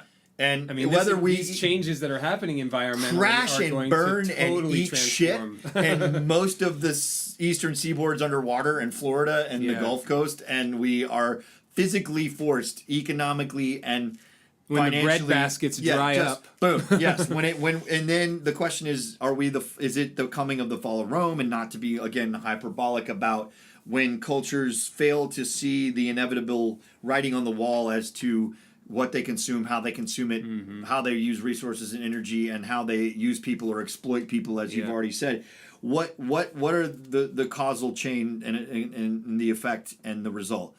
I don't know. I mean, I want to be part of what could be considered, the positive influence. I want to be. I want to be part of the energy exchange. I want to share what I do with people. I want my knowledge and my actual physical abilities to have come to fruition, literally and figuratively, in shifting ideologies. And don't you think, like, fundamentally, you want to just be in control of your own destiny? And see, there's the other ego hid part of it too. Is like, this isn't just about me saying, I want to be a saint and I want to be altruistic. And I mean, I'll be honest. It's like, I get to decide what I'm doing. Totally. I don't get told what to do, so to speak. I mean, but then there's governance and laws and rules, and I a lot of the millennials that I talk to that have worked with me on the farm and people that are a little younger, there is a great sense of disenfranchisement that goes far beyond what I ever thought about the rebel ideology or the don't sell out and there are kids in their 20s that have fully divested themselves from dealing with the bullshit that we basically put them in. Right. and I don't blame millennials. I don't have a problem. And we're using these catchphrases and terms because people understand it. But anybody born basically since the late 80s, early 90s has inherited an untenable, impossible, very tedious, difficult economic context where if you don't come from money, in order to actually, quote unquote, reach a point of success within this current society, you have to take on an exorbitant amount of debt, and you have to be and coming into systems and markets that have fewer jobs and are more technically specific and require certain abilities or crafts that are more entrepreneurially unique, that there isn't just a way to get a job and to maintain a living wage and to have security and a safety net. Pharmaceutical countries, insurance companies, corporate education system. We really just decided that we were going to try to take every last penny from everybody. Yeah. And that's the tragedy. I mean, I don't have a problem with free market capitalism. I have a problem with completely unchecked, immoral individuals doing everything in their power to say, well, you have a choice you can make. No, you've taken all the choices away. From Glass-Steagall repeal to deregulation of banks to to the way Title Chapter 11, Title 11 stuff has been working in education.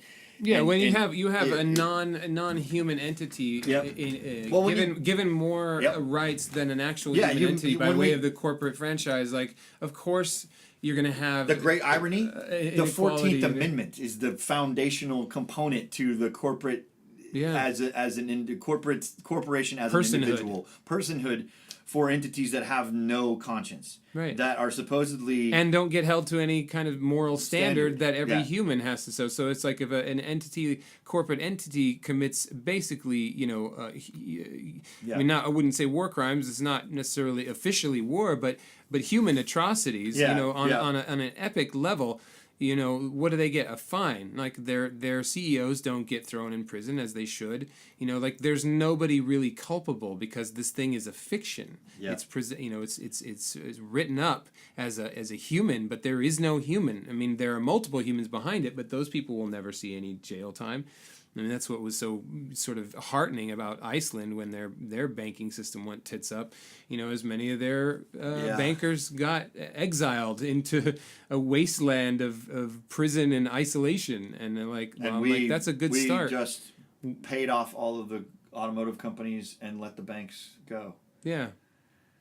I mean, when we put, the irony is that, not even the irony, I don't use that word too much, it's not ironic, maybe it is, but we built everything around these markets and these systems, and it was funny when Trump was elected, and a few weeks in, the Dow broke a number, some record high for points.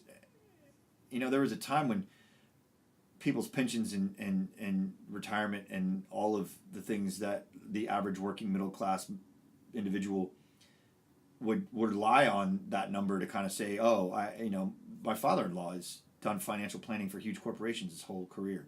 He builds their retirement programs. He just looks at markets and numbers and ups and downs, and he sees things through this interesting lens of how these financial institutions have navigated the health and well-being. I mean in 2008 and again before that in 2005. 2005, yeah.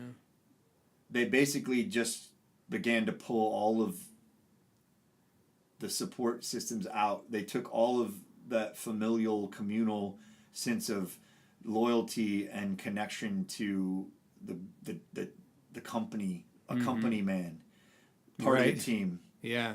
I mean, and we got to understand what that means. I mean, okay, so fine. I'm gonna go to college and I'm gonna get a degree and I'm gonna go work for a company. What does that company do? What do they give back? How do they engage? Mm-hmm. I don't know. I mean, because all of those middle class folks whose pensions were tied up in money market funds and in IRAs, and those folks don't get that opportunity because their companies don't offer those kinds of.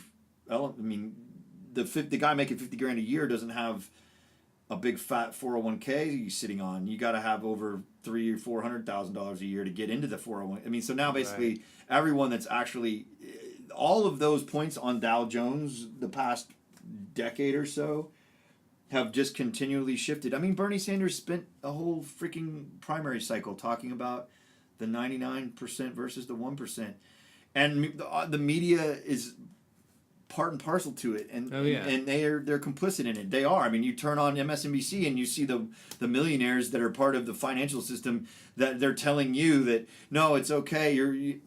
It's funny. It's like we've created this vessel that we're all inside, but there's only a few people with their heads above the surface of it. Mm. It's a tall, slender cylinder, and there's a tiny little bit that's above the surface at the top of this very long tube, and everybody else is buried under every. I don't know. Bad metaphors. I want, subject of this podcast. Yeah, is exactly. Bad metaphors. What I'm trying to understand is, given what I understand, I'm not railing. I don't want to fight. I don't want to be adversarial. I don't want to. I mean, I have passionate concern, but the political cycle and the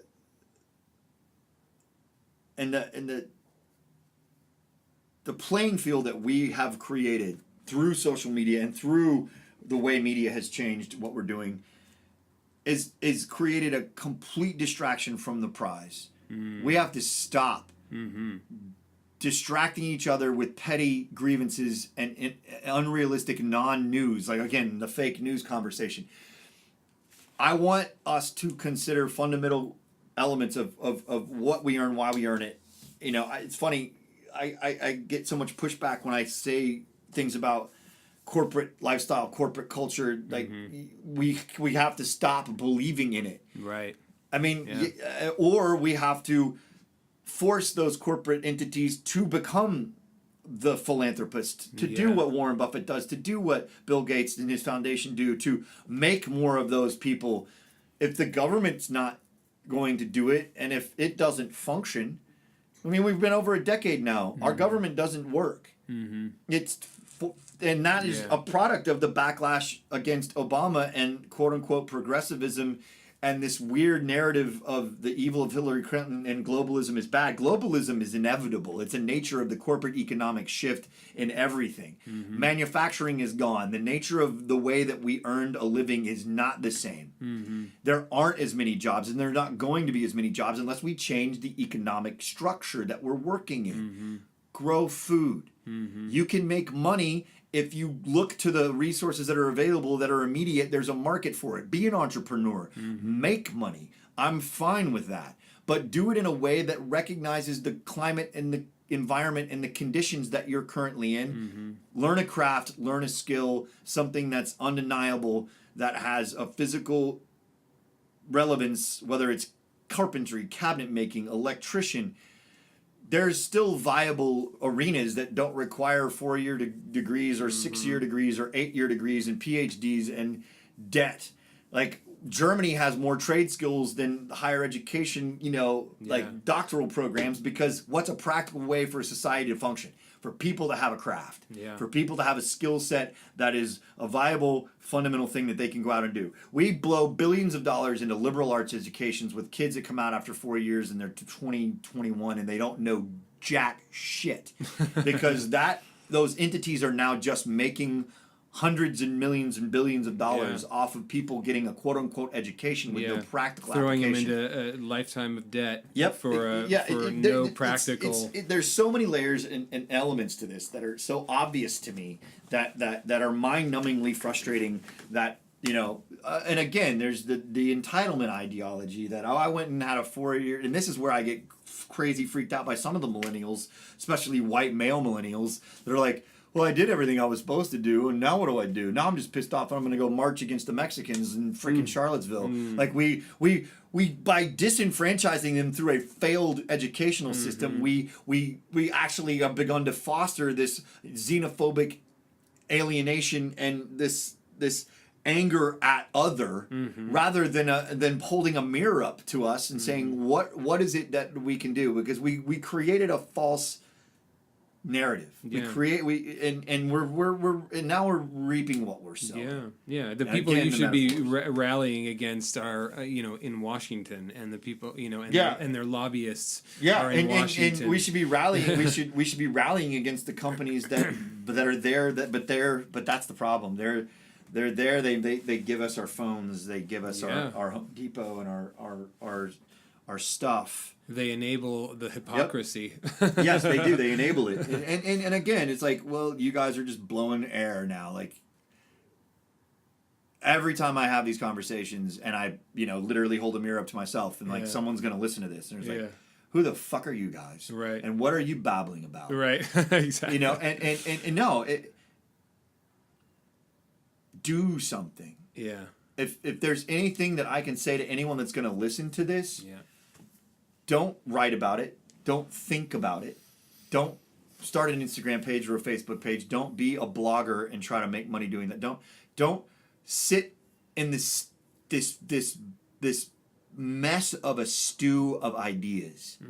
Yeah. That's what we've tried to create, is the idea that the idea is an economy. The idea is a thing that makes money. The idea...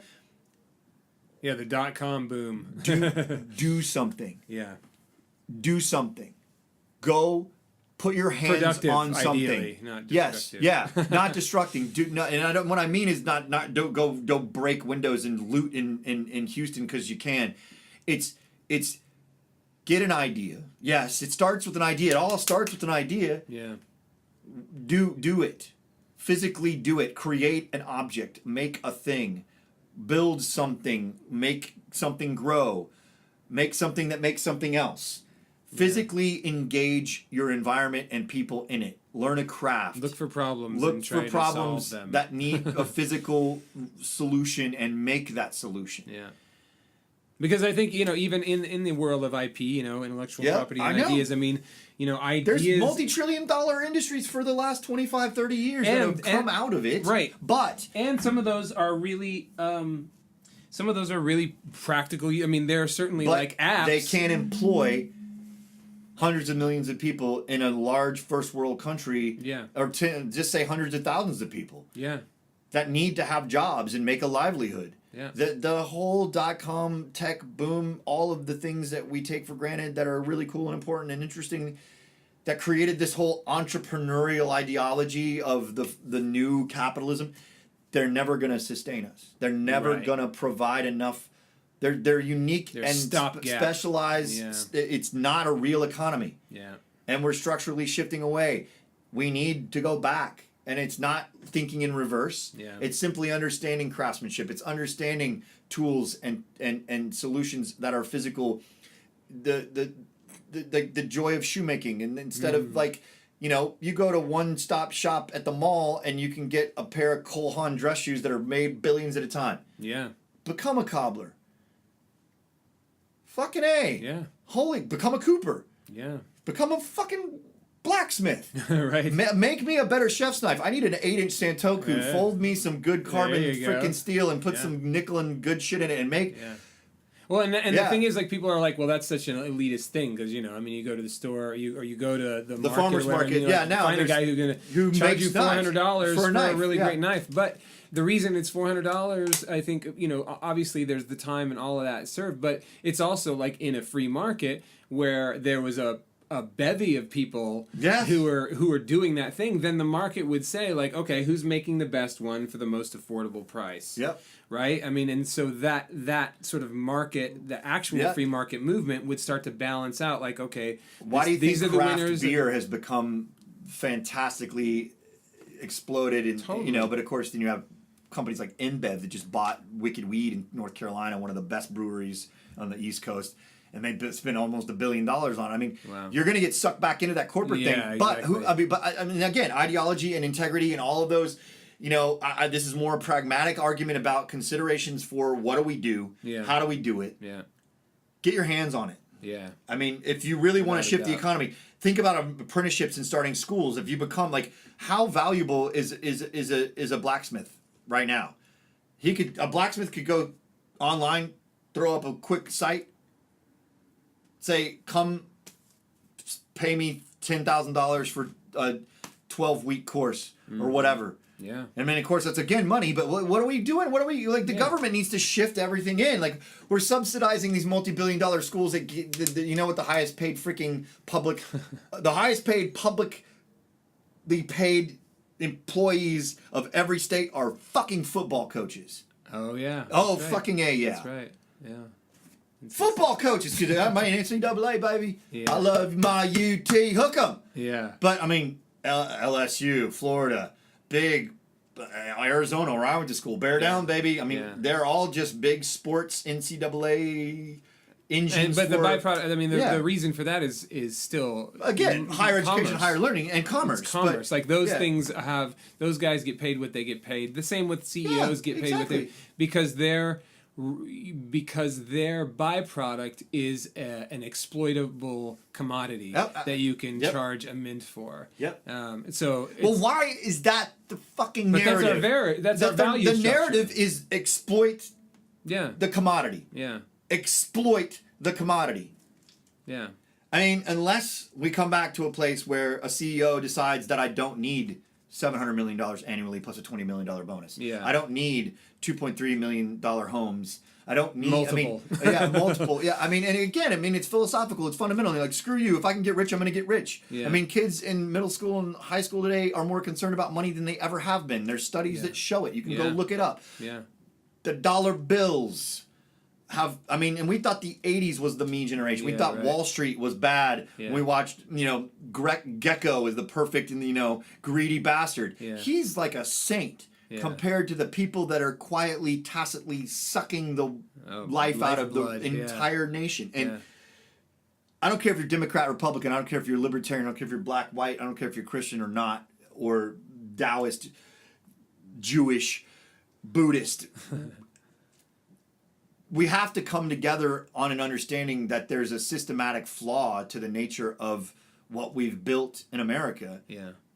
Well, you can. To me, I've reduced it down to like there are belief systems and behavior patterns that are life affirming, which means, and life affirming means that they're somewhat, I guess, egalitarian in the sense that their movement is benevolent and that it's moving towards all, it's the cliche, the rising tide lifts all boats. So, and to have the sensibility of me first, like I said, like in that post, to have this idea that you can have a nation, like extrapolate, like a nation going around saying like me first, me first, me first, okay, America first, and then just take that into the individual level and walk around in a neighborhood or in a city where everybody just has that mentality. It's the scariest thing you could ever have. Existence. It's not a society. It's not. It's a false conglomeration of individuals. Well, and this is the thing. Research says, like, I mean, as a species like ours, and I think many species will qualify in this, in a sense, like they can't be extremely benevolent or extremely malevolent. So they're somewhere on the arc, and usually, the most sort of balanced ones are obviously kind of in the middle. But what we have, I think, structurally in our system is built a profit before people, which is clearly, in my opinion, a much more malevolent structure. Absolutely. So it's like until you at least start moving, like there's a study that Jordan Peterson was talking about rats, and it was saying, I think I might have said this one before, but like even rats have a sense of fair play. Like if you put a fat rat, a big rat, into a cage with a little rat, and they play. So play is a natural part of mammalian existence, right? And they'll play with each other, and the little rat will like provoke, kind of the same way a dog or a puppy will. And they'll like, crouch down and like, are you ready to play? If that fat rat who could trounce all over the little rat doesn't allow that little rat to win at least like 30% of the time, the little rat just gives the fuck up. Yeah, like, they just stop playing. Yeah. And then the fat rat loses its entertainment. Like, okay, now I got nothing to play with. I'm just sit here twiddling my thumbs. What am I going to do? So it's like if a rat has that awareness, which is clearly ingrained into our DNA on some level, then it's just a matter of us like reconnecting with the fact that like we have to reorganize the values hierarchy, and we have to place it's not saying like everybody's going to be equal. Listen, there are genetic differences in the quote unquote races. This is why the Native Americans. That's a scary one. Yeah, but there are. The Native Americans can't like alcohol. It's like, and this is just evolutionary stuff. It's not a value judgment. Exactly, it's just a fucking. But people DNA take it as a value judgment because that slippery slope argument. That slippery slope argument. Or why we should do something, or like whatever. Like that's okay, but it doesn't make you any morally superior. Like there's no moral thing. It's just like, okay, if this person has this, it's kind of like if you have a propensity to diabetes, I'm not going to offer you fucking cake. Like it's that simple. But it's like none of those things are really relevant in terms of, because like the fundamentals of what we need, like you said, we need to fucking eat. We need clean water. We need clean air. We need a shelter. Like these fundamental things. Like. Those are the things that bind our humanity. Like all of this belief system bullshit, that's great. And that may make you feel better when in the dark night of the soul or whatever. But at the end of the day, none of it's provable. Like, so you're using that as a way to beat people over the head and to feel superior to other people is part of the problem. So it's like if you can get down to sort of like, okay, listen, like we all have to use the toilet, we all have to eat food, we all have to drink water and have access to clean water. We all need some form of shelter, and we all seem to have a propensity towards relationship. Yeah. And there's an energetic component there that I'm not totally clear about why some people bond well and some people don't, whether that's a chemical thing or I don't know, but it's like you can see the layers of hierarchical importance. People can go with 48 hours without water, right? People go for like 3 weeks without food. I mean, normal people, people, so it's really pretty clear, like, what are the most important things to the human condition? And if we can't agree, like, we should, as humans, as part of a global tribe, work towards everybody getting those fundamentals sorted out. Whether we're teaching people how to sort that out for themselves, or whether we're sharing in the abundance that we happened upon accidentally, or that we worked our ass off for in the context of a larger situation which helped us get there, and pure accidents of birth, then it's like, then you see, like, okay. It seems like such basic common damn sense. It seems like it, doesn't it?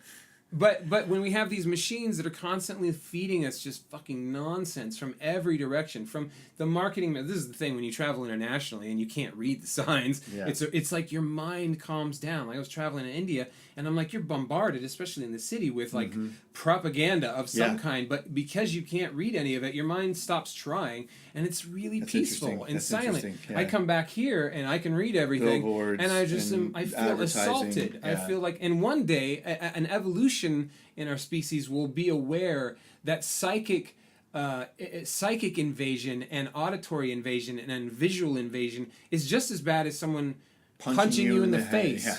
So in like in an advanced society, I think we would get that. You know, it's like, it looks like this weird utopian cult, I think, in certain people's minds, because we're so, well, this is the water we're swimming in. Yeah. We don't even know what questions to ask. They're fundamental foundations of our belief systems in any of us, even those who ask a lot of fucking questions. And I learned this by dating somebody who was from another, who's culturally from another family and from another, environment, and color was different, interracial dating.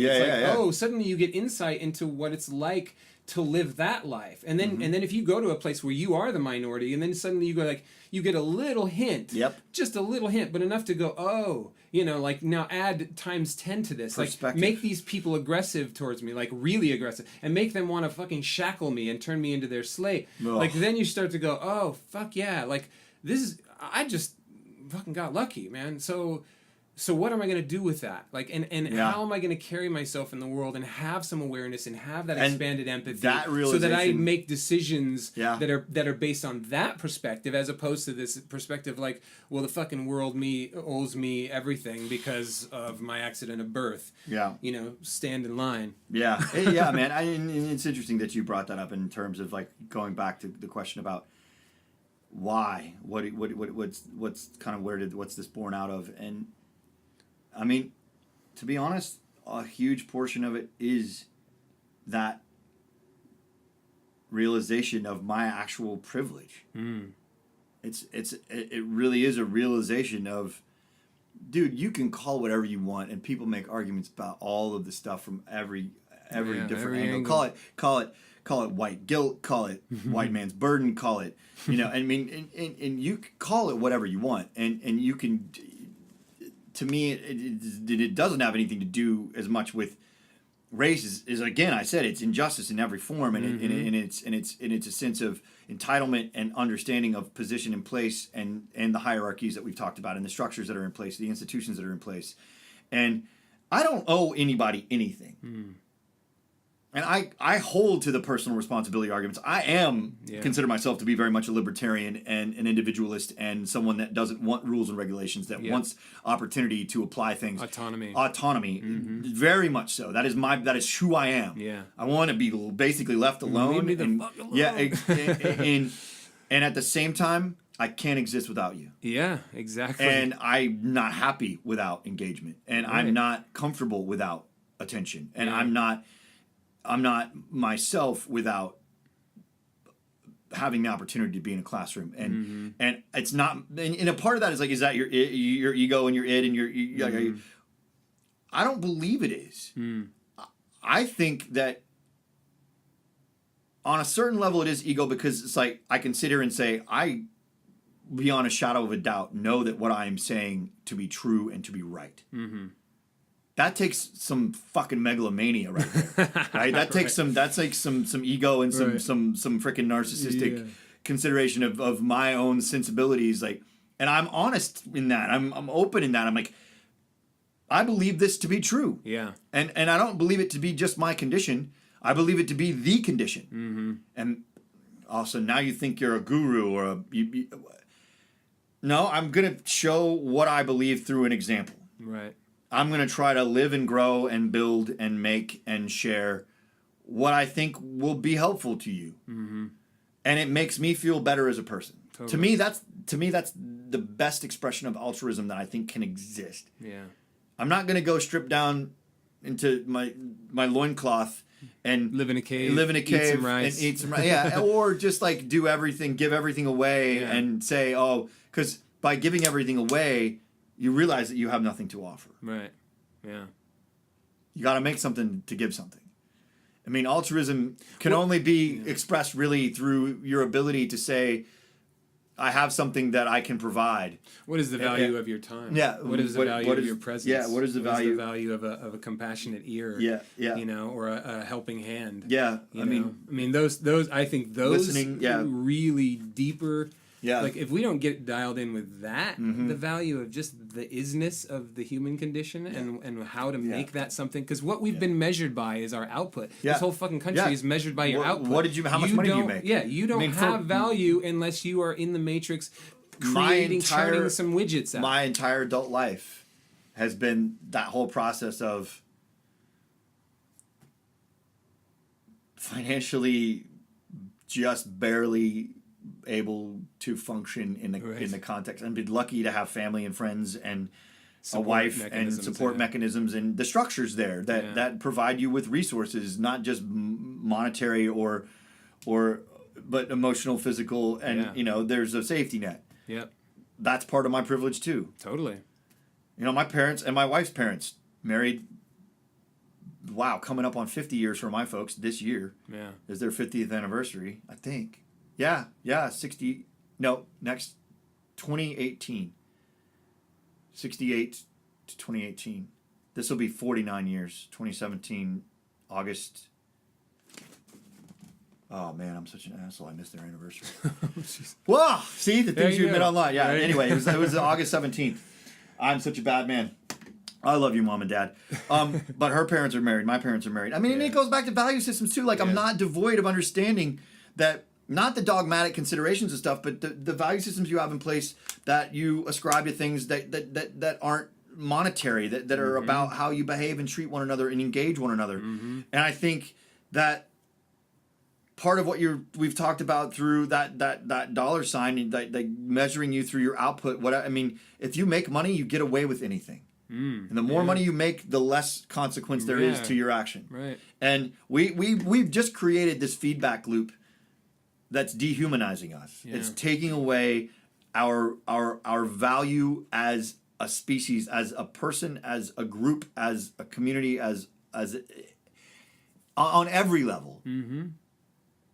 Well, it's really, it's comparable to cattle. Like like a cow doesn't have any value until we dice it up, right? I mean, it's like other species do. Other species can just be pretty. A dolphin can just be this smart, lovable character and just, dance for us, monkey, and we'll be happy. But like, you look at a cow, well, what's its purpose? To be basically ground up and turned into be consumed. Soylent Green. Soylent Green is people. And I think that's a very clear narrative for what our current state. The higher ups, I think, consider the human meat grinder. You're a battery, man. Yeah, exactly. It's like your purpose is to siphon resources to the top. Yeah. You know, and until we sort of get a real fundamental understanding, I mean, like you said earlier, it's like, you know, your action, your time, but also where are you spending your dollars? Those dollars are a value judgment, or Yep. a value, a showing of your values, and in the sense that, you know, are you going to support these situations, these institutions that are working if you go to all the big dehumanize international people, box stores or and- support or raise the quality of life for people, or to you know, give people an opportunity to grow and evolve and to take care of their families and to do all those sorts of things that you want to do and Yeah. that you feel you have the right to. It's like, well, so does everybody else. Yeah. You don't have it at the expense of somebody else, and nor does anybody have it at the expense of you.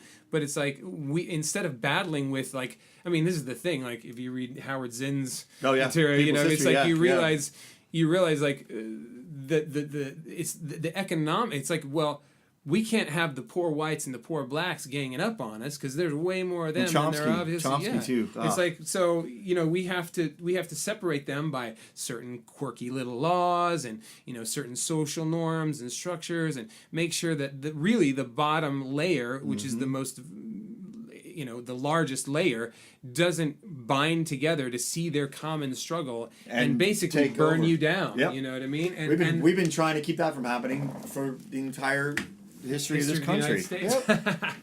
Well, man, we've been talking for a long time. Yeah, we have. We should probably wrap it up. Yeah. You got to get going. Get back on the farm. Yeah, get back, going. chase babies and get busy. We were in the hottest part of the day though, so that's fine. I planted a bunch of onions this morning. Nice. I'm excited for fall season. We got a lot of good stuff at the markets in the next couple of weeks. Give people your website. Yeah, it's actually, there is no website for the farm right now. It's just our Facebook page. If you just Google F-Stop Farm, F-Stop as in the F-Stop, the aperture of a lens, F-Stop Farm, and or at F-Stop_farm on Instagram.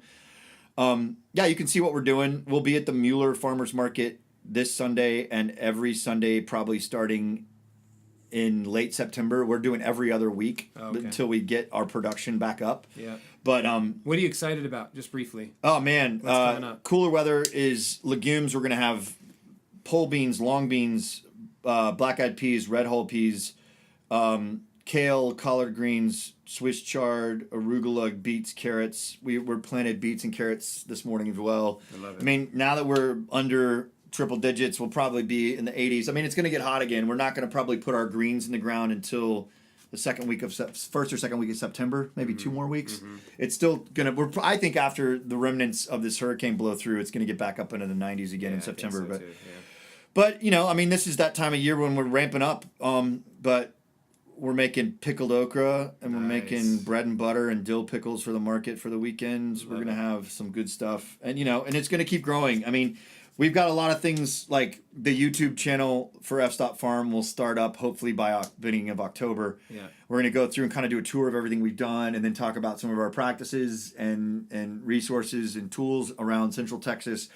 Basically, the idea is to create this space for the urban farm to become a reality where more and more people can turn their property into food production throughout all of suburban America. Totally. But, you know, Central Texas, Austin's got some really good fertile ground, and, you know, with a little help, you can amend the soil and make things beautiful, and you can grow a lot. And, you know, I want to promote more smaller farmers markets in neighborhoods that are, you know, just neighborhood association farmers markets. Great. I mean, So there's a lot of things. The Sustainable Food Center, we want to work more with them, and organizations like Urban Roots. I want people to get more involved with that, but promoting, you know, education about agriculture and about how to grow and where to grow and what to grow. Yeah, I mean, the farm is just getting started. Basically, 2017 was the first full year that I committed to kind of really focusing on it, but I'm still a freelance professional photographer, and I'm still teaching a little bit. But we've got all the parts in place to really take it to the next level. You know, I think between October and April of 2017, 2018, we'll be growing a ton of food between now and then. That's awesome. And we'll be at the markets every weekend. We'll be doing Lakeline Market, Lakeline Mall, which is way out up 183 northwest. But then we're doing the Mueller Market at the Mueller Hangar on Airport. And then we're going to be hopefully looking into doing a third market, maybe one of the SFC farmers markets But it's just more about manpower and about how much we have to produce. But we're still selling scaling it up, and production's going to increase a lot for fall, for salad greens, for lettuces, and then all the other braising greens and spinach and a bunch of stuff. As soon as it cools off, we'll be able to produce a massive. I mean, for a quarter of an acre, you'd be surprised how many hundreds of pounds of greens we'll produce every week. So it's awesome, man. Yeah. And again, philosophical consideration for this is more about trying to change the culture. Yeah. And one brick at a time. Yeah, and but also having a realistic, pragmatic, practical sensibility that you can do it and make money, and if you can actually get a philosophical ideology and an economically viable business to dovetail, you're in rarefied air in our culture. And I think that that's something that the craftsmanship stuff we talked about, the idea of doing things locally, hands-on, learning skills, could be a great way to change how people engage one another and promote a different kind of social currency that really has a deeper value than some of the distractions that we're suffering through in our contemporary culture. And we can keep having these conversations, be awesome. Yeah. And actual have real world reports about what we're making, who we're making it for, what the results are, like showing some kind of tangibility is really the fruits of your labor. Yeah, there it is. More of those metaphors. The old parable. Ryan, it was good to have you. Man, thank you so much. Do it again. Yes, please. Well, that was a lively episode with Ryan Farnau of F-Stop Farms here in Austin, Texas. You can check him out again at F-Stop Farms on Facebook. I don't think he's got a website yet, but he needs to get one. If you enjoyed that intro music, the more rocking version, that was a song of mine. You can check that out at shamanjonmusic.com. That's SHAMANJON music.com. And the rest of the music I got for free on YouTube, which is also awesome. So thank you, Twin Musicom and Doug Maxwell, for your contribution to this podcast. You can find out more information about this podcast and other episodes on thewisdomdistillery.net. All right, people. Have a lovely, lovely day. Thanks again for your time. Thanks for being curious about life. The more curious we are, the more interested we are, I think the better this world will be. We'll see you next time.